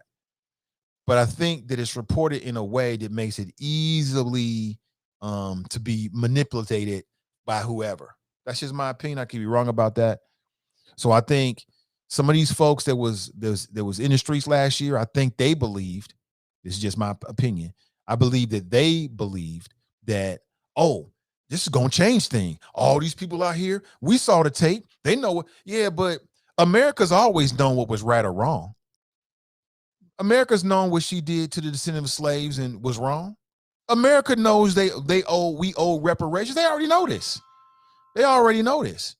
But I just feel like, from my viewpoint, it just takes a lot of time and hard work. I don't think you can do it in one summer. I am open for the conversation about rethinking a police budget, but I think that'll probably be a multiple year conversation before you really see some movement on it. That's just my opinion about it. But what do you think? 513-873. And again, I'm not trying to ish on the activists. I think they're all well-intentioned people. But, when you start talking about the police, you start talking about people's very, very heavily entrenched viewpoints.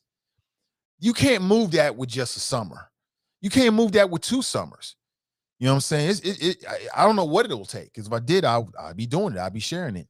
I just feel like that's a deeper conversation. I think most people are open to like, okay, well, maybe we can rethink the police department, and actually doing it, that's going to take a lot of work. But let me go to the phones. Good morning. Welcome to the show.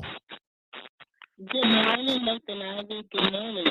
Hey, Sister Iris, I can't hear you. I'm getting all kind of static and everything. Can you call me right back? Okay. All right, call me right back. That's Sister Iris right there. I talked her up because I was talking. I hate to keep using her as an example. But I mean, she is an example. So, and I was just trying to make a point here. And again, I'm not trying to in any way say anything negative about anybody. All those people that was down there, city council, I loved it. Y'all know I loved it. I reveled in it. I was applauding every day. Please keep up the energy. Keep it up, keep it up, keep it up. But, since we're talking about it, that's my opinion. Good morning. Welcome to the show. Dear brother, it's Iris. Can you hear me? Yeah, I can hear you. Sound much better. Good morning. Great, great. Good morning to you. And let me just say, I've been trying to hold this in. Congratulations to you on your award from the NAACP Oh, as okay. the official award maker for the Freedom Fund dinner. It is always a pleasure to see great, great minds, great melanin Black folk who stand up in the community be honored by the oldest civil rights organization in the country. And I say it like that for a reason. I say it like that because we follow the lead. We're followers for some reason, and I don't know why. Because we were the leaders, and we taught people how to hunt and gather for food, about math and science, reading. We taught the world everything that it knows. But for some reason, we like to follow now. But because as soon as something new comes up and somebody else jumps out there, then it's the right thing to do. I just want to take you back a little bit to the reimagined safety, the public safety. That was a white guy that wrote that language, Jeremy. And Jeremy called me, and I said, Jeremy, tell me what you're doing, because I need to know, is this the right thing to do? How will this impact the work that protects Black people in the city of Cincinnati? And tell me who you are and why are you doing this? Jeremy had one incident with the police that he told me about, and he wanted to jump on the bandwagon because the police, I said this to you before, the police are on the front line. They're told what to do. They're very visible. They're out there, and they do jacked up stuff often everywhere. So it's kind of easy to jump in. But that reimagined safety piece was ill-written. It was going to open up the charter and dismantle all the provisions that were put in place for Black people. So sometimes you need to know who the author is. You need to know who the author is of a book, of a paper, of a position, before you get behind it and say, well, yeah, that sounds good. Just because it says reimagine doesn't mean it was going to be in our favor. So I didn't support it. And for those reasons, I did not support it. And for those reasons, the other reasons why, Nathan, come talk to us. Talk to Black folk in the community that have been doing some work around these particular parts. And don't come to me after you've written the ballot language asking me my thoughts, because that's insulting. I'm a Black woman with a Black husband, with Black children, Black male children, with Black grandchildren. Ask me my thoughts and the design of a bill, of whatever legislation you're about to put on the ballot. And I wanted to say that to you. I also wanted to say I do believe that $1 million that came out of the budget for the youth jobs did come from the police budget. The budget that pays the social workers does come from the police budget. So something that you said about teaching the young folk, there are 900,000 ways to skin a cat and get the work done. And so sometimes once it gets done, you have to acknowledge that it is being done and look at something else, right? And continue to right the wrongs that are plaguing us as people. That takes me to Dave Chappelle. I love Dave Chappelle. I love Dave Chappelle, but I hate that he uses the N-word because I don't like them people. I don't know them people. I don't be around them people. When they come around me, I got to go. So, Nathan, when the N-words are coming and you know it, let me know because I got to get out. I don't fool around with them because they are terrifying.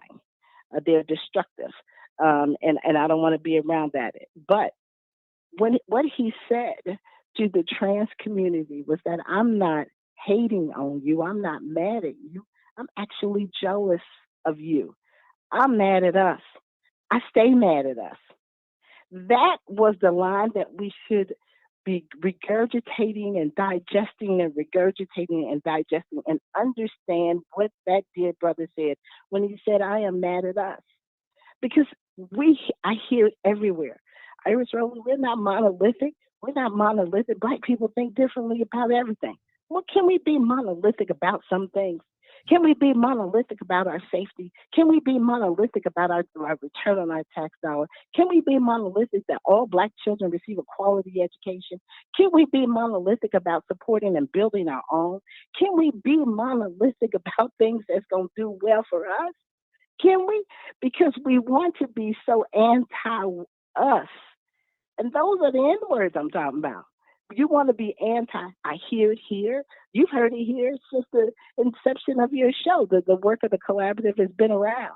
So, and it be Black people talking against it. Instead of saying, coming to me, hey, sis, well, I think maybe we should do this. You want to do it in a very public manner. What you do is you support the opposite side. When I'm in the room, I hear it all the time. I don't know, Mrs. Rowley, maybe all Black people don't think like that. Well, I don't know. The people that I surveyed said they did. That's why I have to walk in with data. And you're absolutely correct, Nathan Ivey. The young folk that were on the street were responding to something that happened in Louisville, happened in Cincinnati, but it happened in Louisville, and it happened in Minneapolis. And so when I went to them as they were organizing, I said, so here's what we did around chokeholds after Roger Owensby Jr. was murdered. Here's what we did. There's no chokehold in Cincinnati unless you were physically and plainly are choking a police officer. Can they choke you back? That's in the use of force policy. We changed that 20 years ago. Then we went to the young folks and said, well, Mama Iris, we need to look at no knock warrants. You're absolutely correct. Let's review them. And then let's see how we can get some of these things into the contract while we continue to push the refresh recommendations along with the 169 that they collected over a 6-week period. Nicole was absolutely correct. This takes a constant evaluation and push. My ancestors, when I listen to them and I'm getting my work, my instructions, they don't never say you get to give up. I could be tired as hell, but I don't get to give up because they didn't. There's always somebody Black that give white folks the go ahead to do what they're doing. Nathan Ivey. Always. Always. Somebody's opening up the door that look like you and I. All the time. All the time. So if we could, what Nicole said, what dear brother Dave said, I wasn't laughing because it isn't funny, because it makes you think about all the ways in which we're in peril in our lives, in Black lives, all the ways that we are fighting, all the things that we're fighting for. Every moment of every day is a traumatic fight experience. Somebody's got to do something. I appreciate him bringing it all home in that comedic time, in his way of telling the story. And then, being honest about having a relationship with someone who was of that community. The last thing is this. I get frustrated with the LGBTQIA community because they act like you can't say shit back to them. I don't have to agree with you all the time. It's the same fight we had with Stonewall. They wanted us to not file our federal lawsuit in service to white gayism. That ain't happening. You had 2 Black members in your group. Our class says all African Americans are Black people who are perceived as such. It doesn't say who you sleep with. It doesn't say what kind of car you drive or what community you live in. We covered you. So we wasn't asking for who you get down with, just as long as you covered by that beautiful melanin in your skin. We got to figure out what team we on. We have got to figure it out in order to advocate and be active about what we want to do and how we want to see it go. You can't come into my community and talking to me about media without talking to Nathan Ivey. It ain't happening. I don't know that field. I don't know how that works. You need to talk to Nathan Ivey. You got a good story, I need to send you to Nathan Ivey. You got something you want to say to Black folk and through the media, you need to go talk to Nathan Ivey. Because nobody else represents my thoughts and my views and what I see and how I look. Nobody else does that. So I appreciated Dave Chappelle. I appreciate him saying he said this was his last thing on Netflix also, so everybody can calm down because he's going to be doing some more stuff. But I also loved how he said he spoke his truth. I'm mad at us. And that's where I stay. I'm mad at us. Stop devaluing our value. We have to first. You're absolutely right, Nate. When you called out the crime thing, you can see it flip right in front of our face. I said, look, here it goes. Here it is, go right here. So what's the next conversation after that? We need more police. See, so that's another distraction. So now we have to slow that conversation down right? Because we still working on accountability for these police we got right here, right now. You're absolutely correct. There's no correlation, especially if you don't have a good working relationship with the people that you need to be talking to help you solve those crimes. It's ridiculous, but that's how it goes. So I appreciate it, and I wanted to say to you, no, seriously, even outside of all that, you're so deserving of this award from the NAACP. Thank you for all that you have done. Thank you for lifting up so many issues, bringing our lens to the media and creating. We watched you build and create this platform. There's nothing more sweeter, more beautiful than watching a brother build in the community so that we can communicate. With that, dear brother, I'm happy. I'm glad. We're going to keep fighting. Did you get the survey on what you want to see in your police chief, sir? I emailed don't. out 3 emails last Friday. Hold on, let me double check. I don't think so. Actually. You should have it. Please check if you Yeah, I'll don't. check And again. if anybody wants it, it's an online survey. It's real easy. Oh, I did get it. fast. Yep, I Go do straight- have it. Straight back to the server. So if you want to participate in this thing called democracy, come on. This is what we've created. Can for I you share black this people link? You can share. Yes, you can. With Okay, I'm as gonna share many it right people now. as far as wide as possible.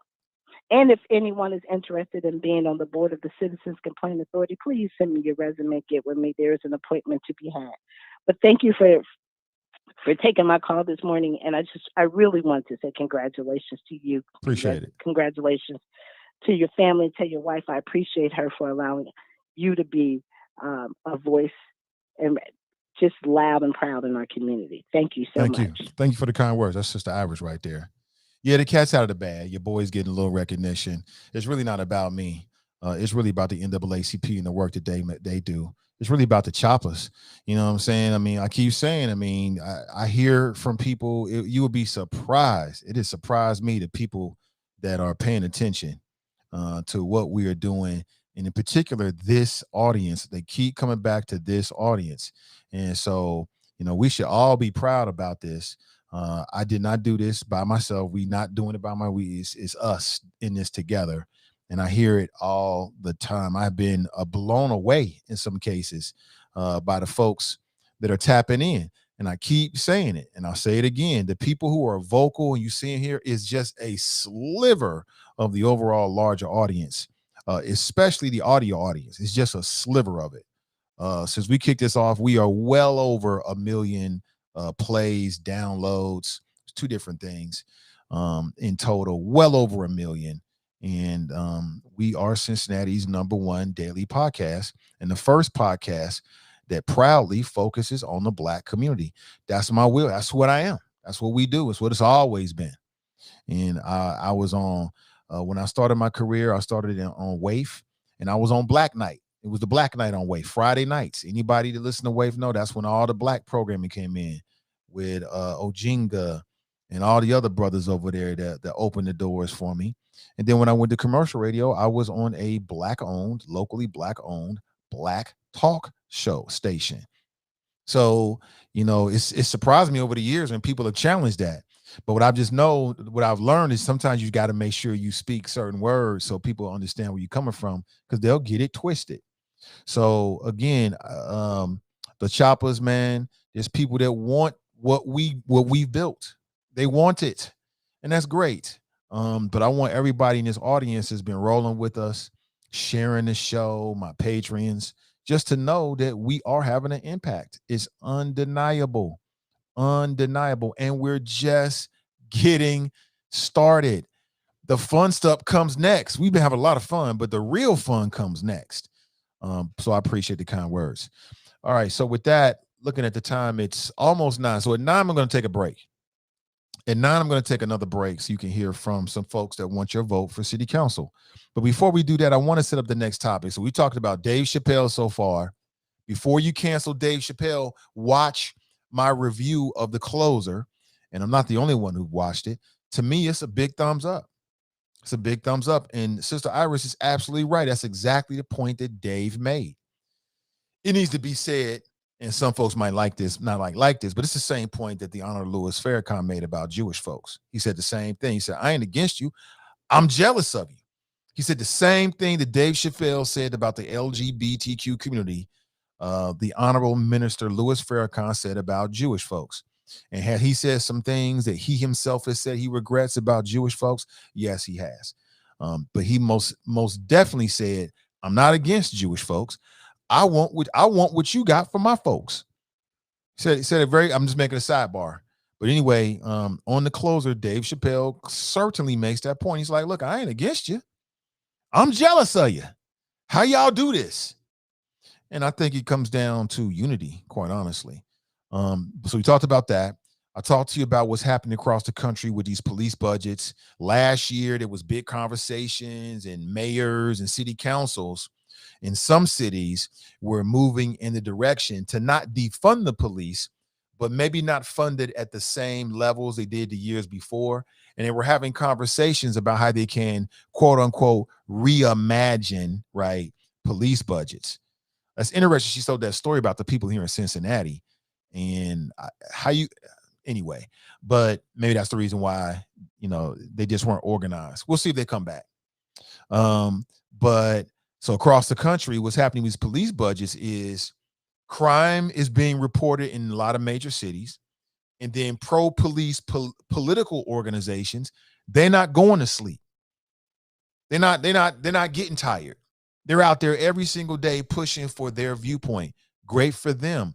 But what about the other people? Again, I ain't calling nobody out. I'm in no position to do that. I'm just saying, making a point. But next, I want to talk about the vaccine, because the vaccine is one of those omnipresent conversations. You can't get away from it. It's everywhere, and rightly so. And in particular, I want to talk about this brother named Andrew Wiggins. Y'all hip to Andrew Wiggins? Andrew Wiggins is a guard. I think he's a guard. He could be a forward, but I think he's a guard for the Golden State Warriors. That's the brother right there. Phenomenal athlete. His mother and father are athletes. Gifted athlete. I said it before, I'll say it again. Some of these athletes, man, when you stand next to them, they look freakish. They're long, their arms are extra long, their biceps are extra big. They just look weird. You ever been around a professional athlete, like a real one? Their body is just weird. This is just how you get built like that, yo. How you get the calves like this? Like, how'd you get calves like that? And you weigh 197 pounds, got a calf like this. The hell? Just freakish. It's just years and years and years of physical development. You can do the same thing with your brain, by the way. And he made some really interesting comments. Let me give you the backstory on him. So if you don't know, the NBA has a new protocol.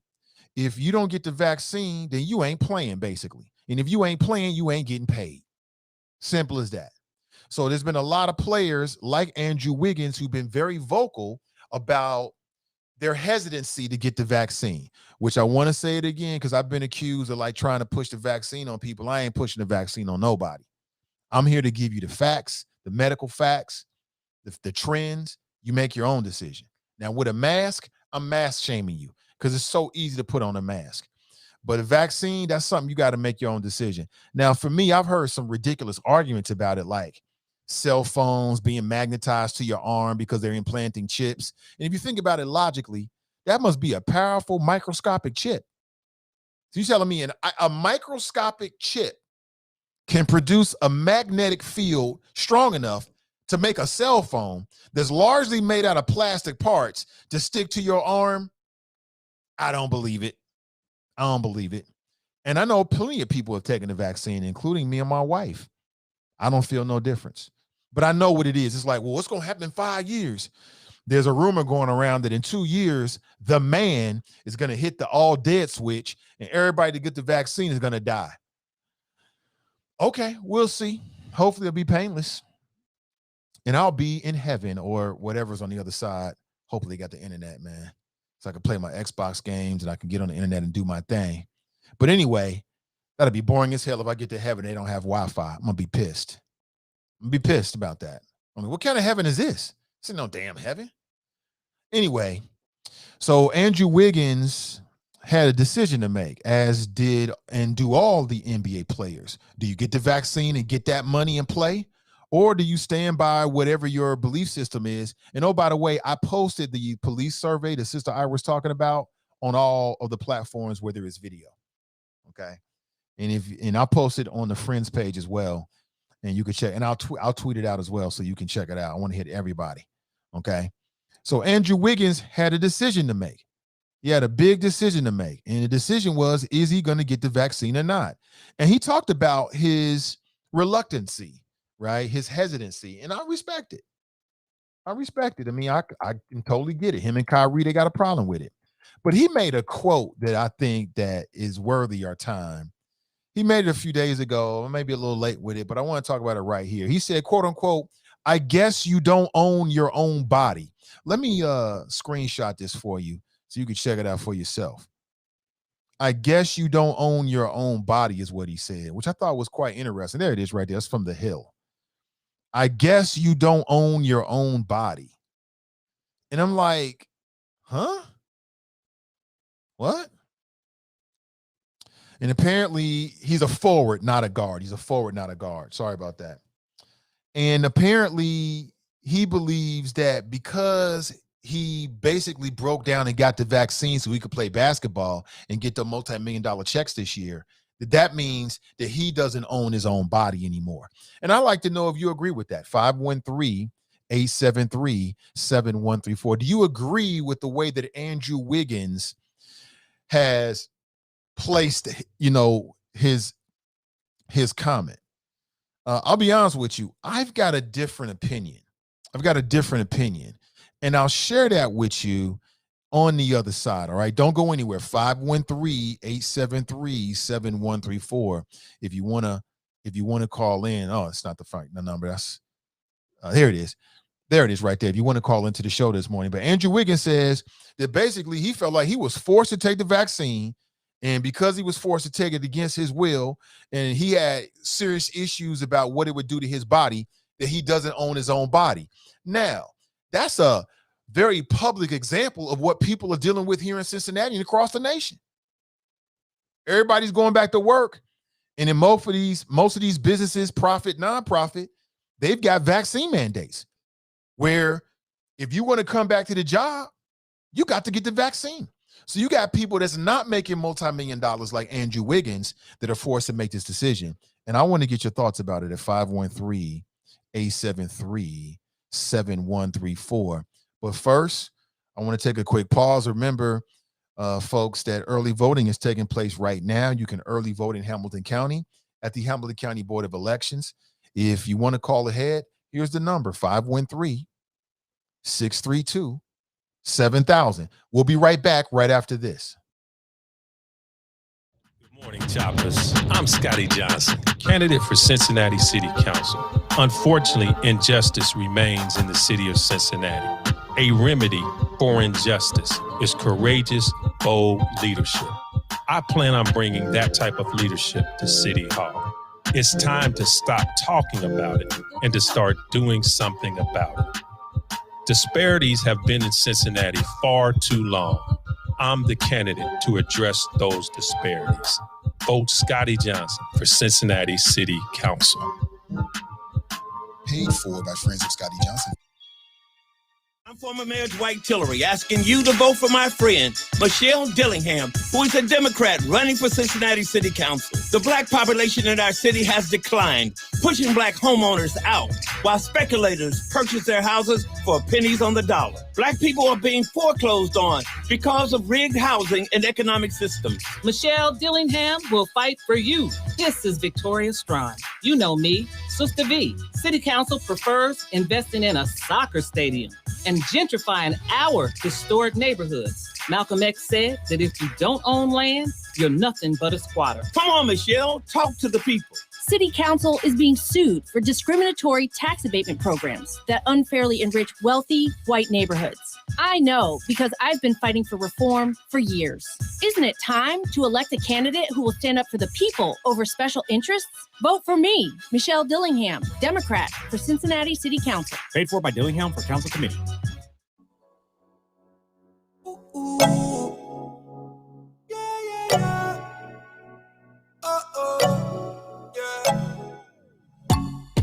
thought I met you at the wrong time. Then you caught me on that one night. Girl, I wanna know how this thing get out of my control. Zip line into your timeline. Hey, that body don't lie. I didn't care for the hype, yeah.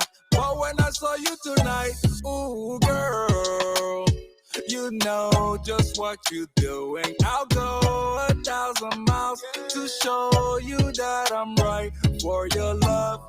Hey, keep breaking necks when you passing them by. Make sure they know that you taking love in your vibe. Let's be forever tonight. And I will let you make up your mind, but I can't wait. Where you coming over? Let me be your chauffeur. Baby, I will keep on calling you love till you do the same. Let me take it over. Drive it like a chauffeur, like a chauffeur. All right, good morning, everybody. Real quick. You only got me up until about 9:30 a.m. We'll see how it goes, but I'm planning to be with you until 9:30 a.m. Good morning to you. Let's get back to it, shall we? Let's get back to it.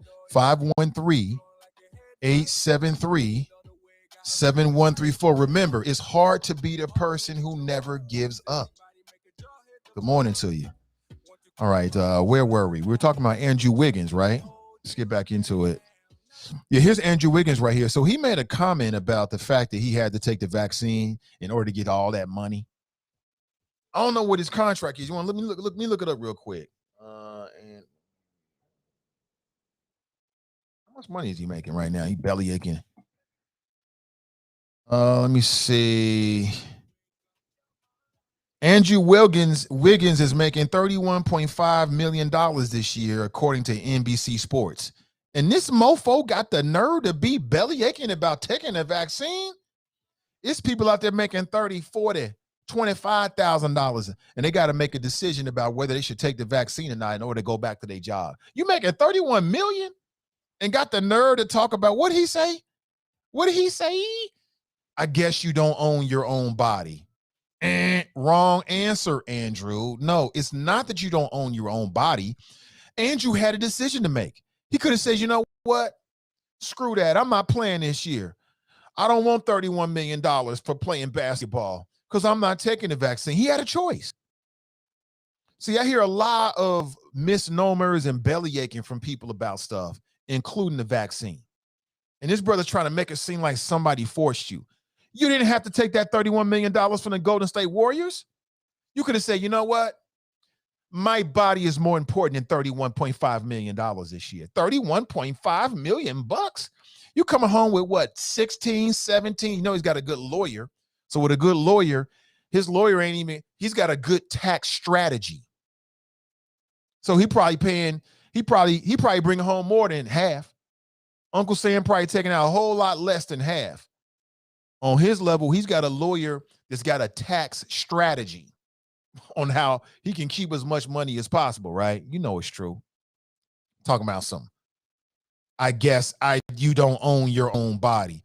No, you made the decision, Andrew. The team and the NBA told you either get a vaccine or don't. You decided, and I'm sure your people and them very happy to get the vaccine and get them checks. So no, it's not that you don't own your own body. Is that you don't own your own league. That's the real issue. You don't own the league. And when you work for somebody else, even when you're making $31.5 million, you got to go by their rules. You got to do what the league say. You got to do what the team ownership say. You don't own the team. You just a very high price, very 31 mil. Shit, we should all be so lucky to make 31 mil for 8 months worth of work.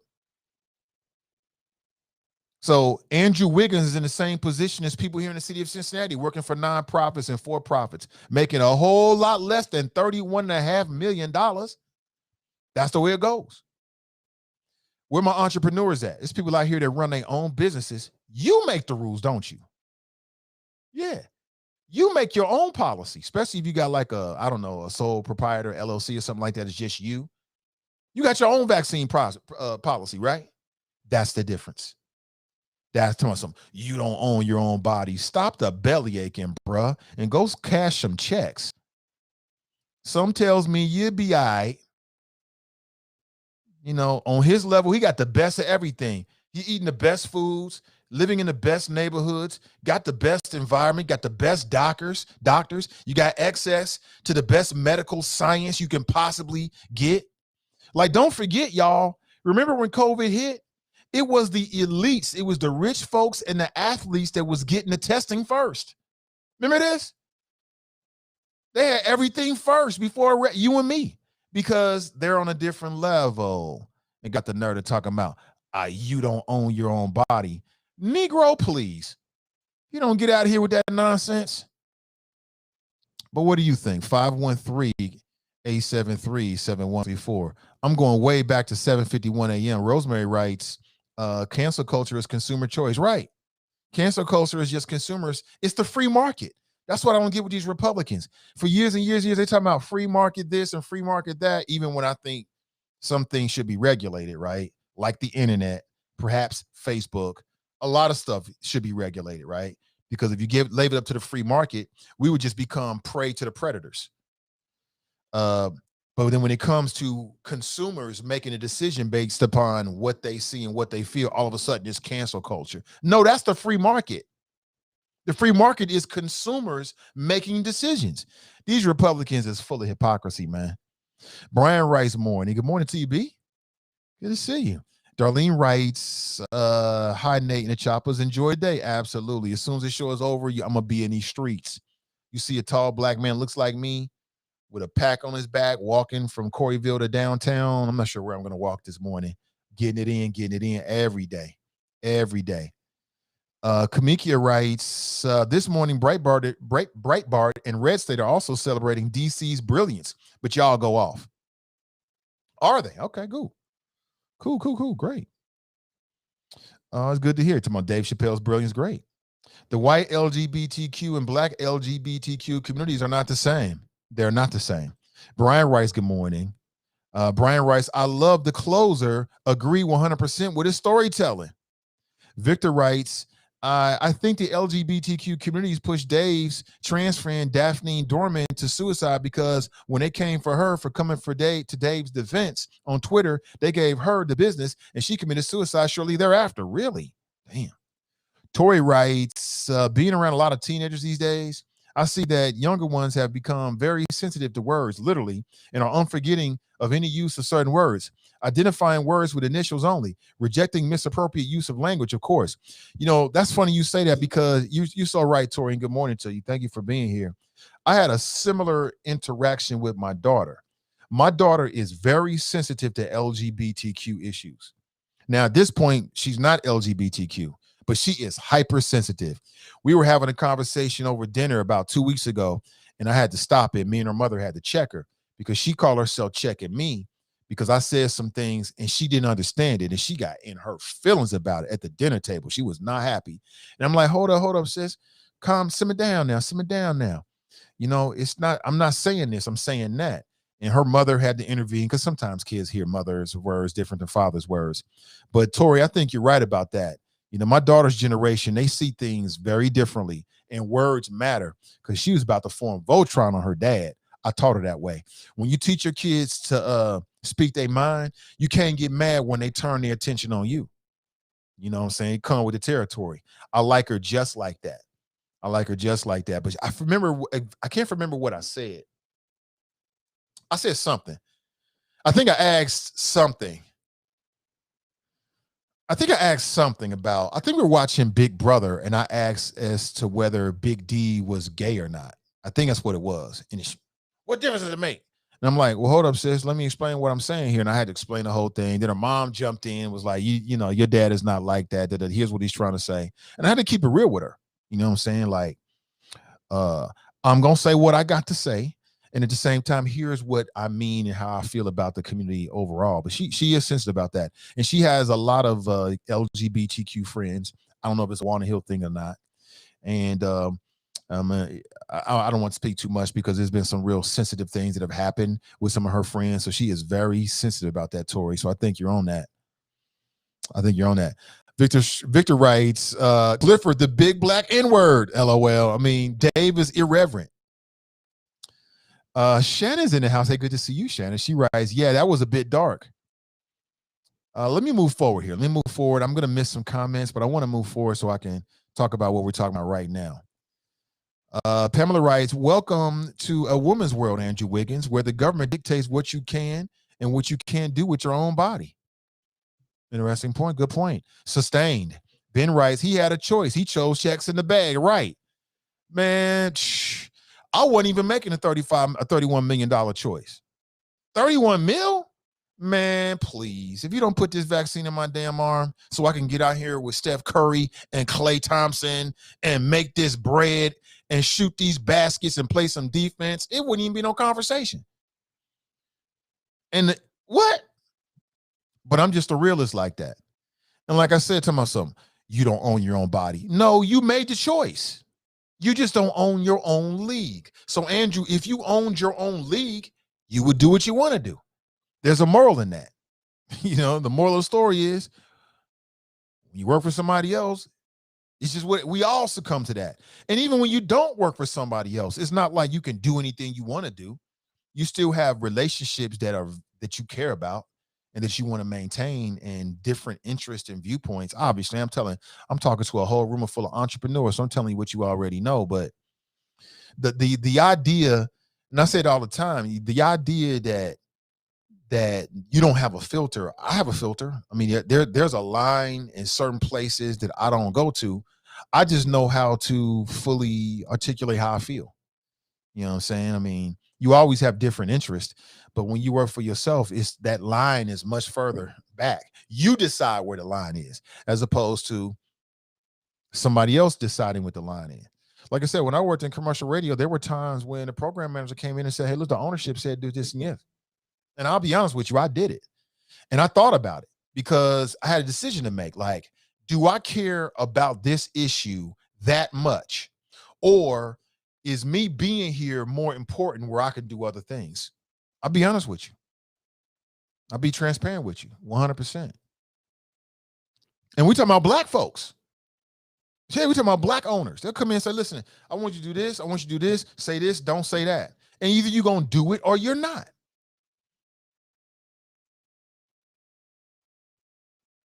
Yeah, for real. Greg writes, last week there was supposed to have been a meeting at the city police station on Ezra Charles Drive between police and community leaders, but the violence on Cincinnati streets. What came out of that meeting? Greg, you're right about that, and I don't know. I wasn't there, but that seems to trigger a memory. Anthony writes, people can't claim they have free choice. They're torn around and deny that an employer cannot have choice in the type of employee they want. Anyone who owns a business would want to be able to choose who works for them. You have the choice of meeting your employer's qualifications or finding another job. Shannon writes, you make that kind of money, you don't have reserves. Okay, right. He'll be okay. But I mean, no matter how much money you got in the bank, Shannon, you talking about me losing about, let's say he's got a great tax strategy. Let's say, out of that 31 million, he coming home with 20. Okay, 25. Let's say that. Again, I'm no expert on this.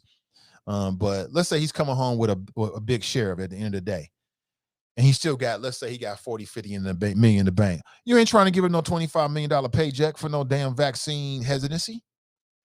Raise your hand if you're going to give up $31 million a year for 8 months worth of work over vaccine hesitancy. And 1 billion people have taken the vaccine across the world. I mean, do you? I mean, if that's who you are, you're going to stand by your guns, and I'm not going to do it. I'll tell you, that shit is so real, man. Not to be specific, but a very, very close personal family member we just found out over the weekend is very sick right now with, guess what? COVID. Very sick right now. Like we are worried here in the household about this family member, like very much so. This family member is older, hitting older people. I don't know the degree of fitness. That's why I'm all about that fitness, and I share my story, because I mean, the stronger and healthier you are, the more likely you can deal with COVID and whatever else life throws at you, right? And I was told that this family member was was about to get the COVID vaccine. The COVID vaccine, as I understand, again, I'm not pressing, I'm giving you the facts. These are facts. As I understand it, the COVID-19 vaccine will not prevent you from getting COVID-19. Nobody ever said it was. Nobody's ever said that. As I understand it, the COVID-19 vaccine will make you more resistant, but if you get it, you're less likely to get super, super bad symptoms. That's the whole point. So I hear people saying stuff like, well, you still get it. Yeah. Got that. Yeah, what's your point? We know that. But if you get it, do you want to die from it? That's the point. Do you want to be laid up in the hospital for months and months and months and chronic this and long-term this and all this kind of stuff? I know I don't. So you got to make a decision. I'm not telling you what to do. I'm not pushing anything. I'm just giving you the facts. Make your own decision. Make sure you're comfortable with whatever you do because you got to deal with it. I mean, I won't feel what you feel and you won't feel what I feel. Maybe that doesn't sound right. Kamika writes, not a peep about how the NBA and the owners are making billions off the backs of black players or the absence of black owners, but now they don't own their own bodies because of a vaccine mandate. When I bet they had to get all the other vaccines as well, right? Okay, she writes. Ben writes, Ohio is an at-will employment state. They can fire you for anything almost, right? Yabba dabba doo, Scooby Doo, you got to go. And guess what? Your ass is out the door. You know what? The sky is purple. Hey, you got to go. The sky is purple. You know what? We're going to reorganize where you work. And sorry, you don't have a job anymore. Well, you can't. What you going to do? You know what you going to do? Back to the phones. Good morning. Welcome to the show. Morning, Nathan. It's Kev on the cell. How you be, bro? Hey, what up, Kev? Good morning to you. Thank you, sir. Hey, the advantages of working for the bank is bank holidays. And I don't care if anybody says I should not take those holidays or not because of the person for whom they are celebrating. Any day off is a day off. I ain't tripping. Anyway, no, man, the purpose of the vaccine is to actually stop you from getting the virus. All inoculations are for the same reason. You inoculate it so it introduces whatever the issue is to your system so that you can build up an immunity to it. That if you come in contact with that virus, your body knows how to defend against it and stop you from actually getting it. However, nothing is 100%. So because your body's been introduced to that agent already, if you do get it, it may have already figured out a way to attack it so that your symptoms are not as severe and the outcomes are not as severe. But the entire reason of any vaccine is actually to stop you from getting whatever it is. It doesn't work 100% of the time for any vaccine. There are people that got the, you know what I'm saying? So it doesn't work 100% for any vaccine. And somebody decided to twist this narrative as far as the vaccine for COVID is concerned. I don't know why. I think it's because people were still getting the virus, right? Even though they were vaccinated. And so they were like, well, we need to be able to, for folks to understand that. But the point of any vaccine is like I said. So, you know, we need to stop spreading that mistruth, man. You know, the whole point of getting vaccinated is prayerfully you don't get sick at all. And that's my hope for everyone, right? That you do not get sick at all. But if it means that you're going to have lesser symptoms and perhaps that means that you're going to be able to pull through, I mean, that's good for me too. Both of those work. In both of those scenarios, tomorrow you're still with us. And I'm not vaccine shaming nobody, so I don't want to hear that no more. I'm so tired of people saying, you trying to make me feel good. I don't care what you do. I just figure that you should know what you're getting yourself into. And that if you do get sick, you know, you know that there was an alternative and you decided to do what you decided to do. This America, that's your choice. Nate, I'm tuning in late today because I'm in the middle of doing some work. But I wanted to say, you know, the election is still coming and, well, yeah, soon to come, right? And so if you, I don't know if you've heard this part or not, and so I just want to share real quickly. from what I'm understanding, and the audience may already know this, but if you don't know, if you have been signed up to vote and have not voted in the past, I'm not sure what the time period is. There is a purge on the rolls that is scheduled. That if you have been signed up and you have not voted, that you'll be purged off of the rolls. Which means next year or whenever, if you decide that you want to go try to vote in the midterms, you wouldn't be able to do it. Again, this is all part of the whole disenfranchising thing, where they tell us that a lot of people are saying our vote isn't important, but it's a whole lot of people trying really hard to make sure that it doesn't happen. If you're registered, please make sure you vote. Make sure that you have your right to vote. Hey man, it is beautiful outside. I got plenty of work to do for myself because I'm an entrepreneur and I work for somebody. But I don't work for somebody today. I only work for me today. So, hey, be blessed, man. Stay safe. And for everybody out there, I'm gonna keep saying it to y'all. It is what it is. This grind, this hustle, it ain't that hard. I am an immigrant. I wasn't born here, and I came here. I'm not wealthy by any stretch of the imagination, but I'm not destitute and I'm not starving. A little education and a whole lot of faith, and things can work out well. If you ever need anything as far as information goes, I ain't giving out cheap. So ain't no point hollering at me to get no money. I'm not about to do that.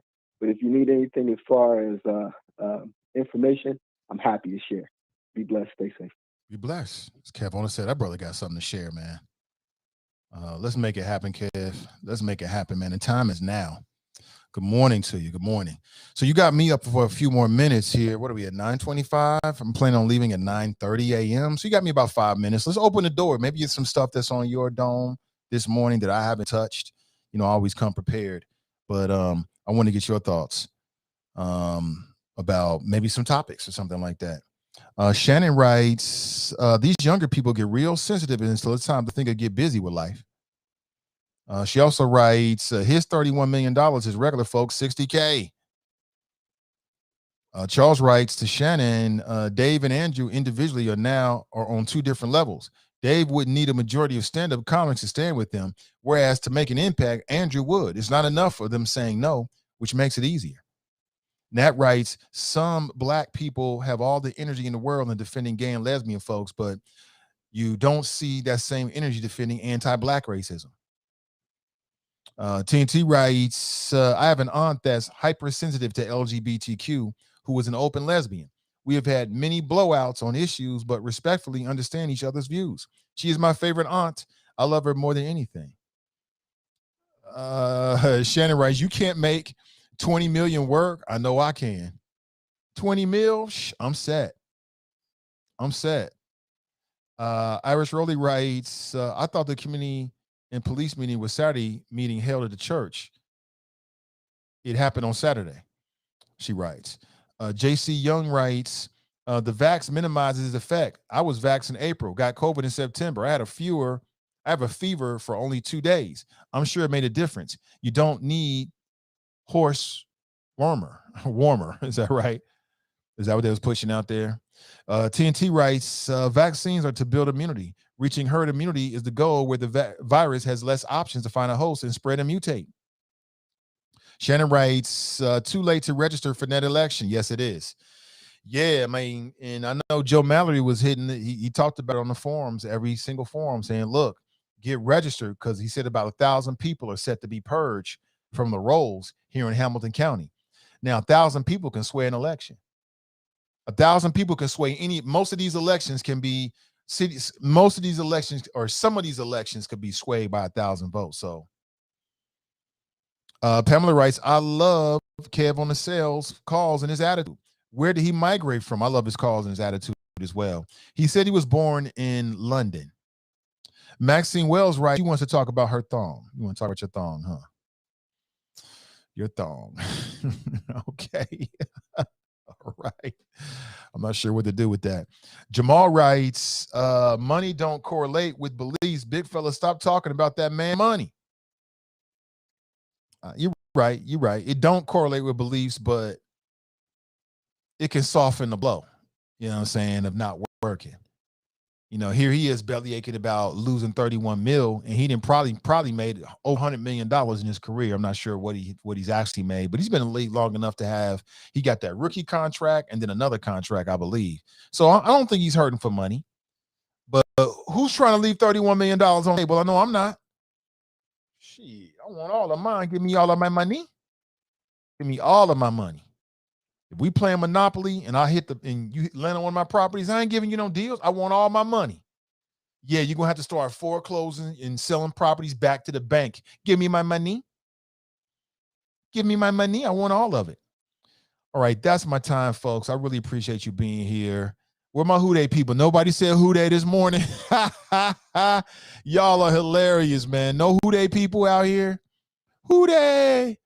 No Who Days? Okay. That must be politically incorrect. Listen, have an excellent rest of your day, family. I really appreciate you. Thank you for being here. You could be anywhere in the World Wide Web, but you're here with me this morning as we chop it up.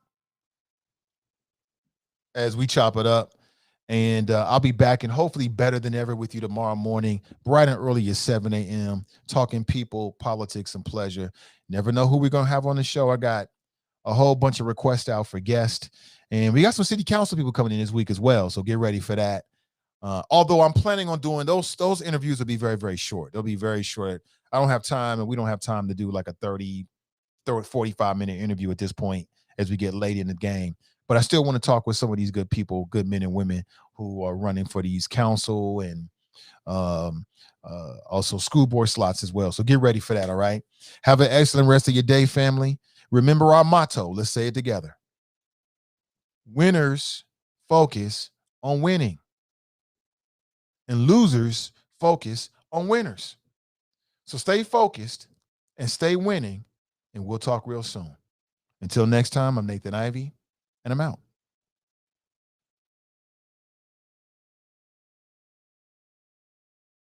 Good morning, Choppers. I'm Scotty Johnson, candidate for Cincinnati City Council. Unfortunately, injustice remains in the city of Cincinnati. A remedy for injustice is courageous, bold leadership. I plan on bringing that type of leadership to City Hall. It's time to stop talking about it and to start doing something about it. Disparities have been in Cincinnati far too long. I'm the candidate to address those disparities. Vote Scotty Johnson for Cincinnati City Council. Paid for by friends of Scotty Johnson.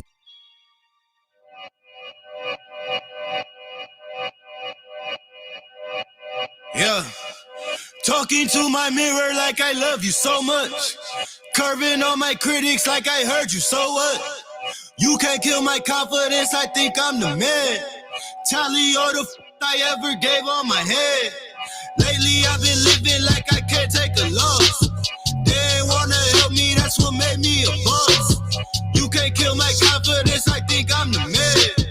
We don't give a fuck, that's what they don't understand. I'm back again like flu season. I broke records while loose leafing. I'm coming down my roof, leaving. Don't give a fuck, I don't care.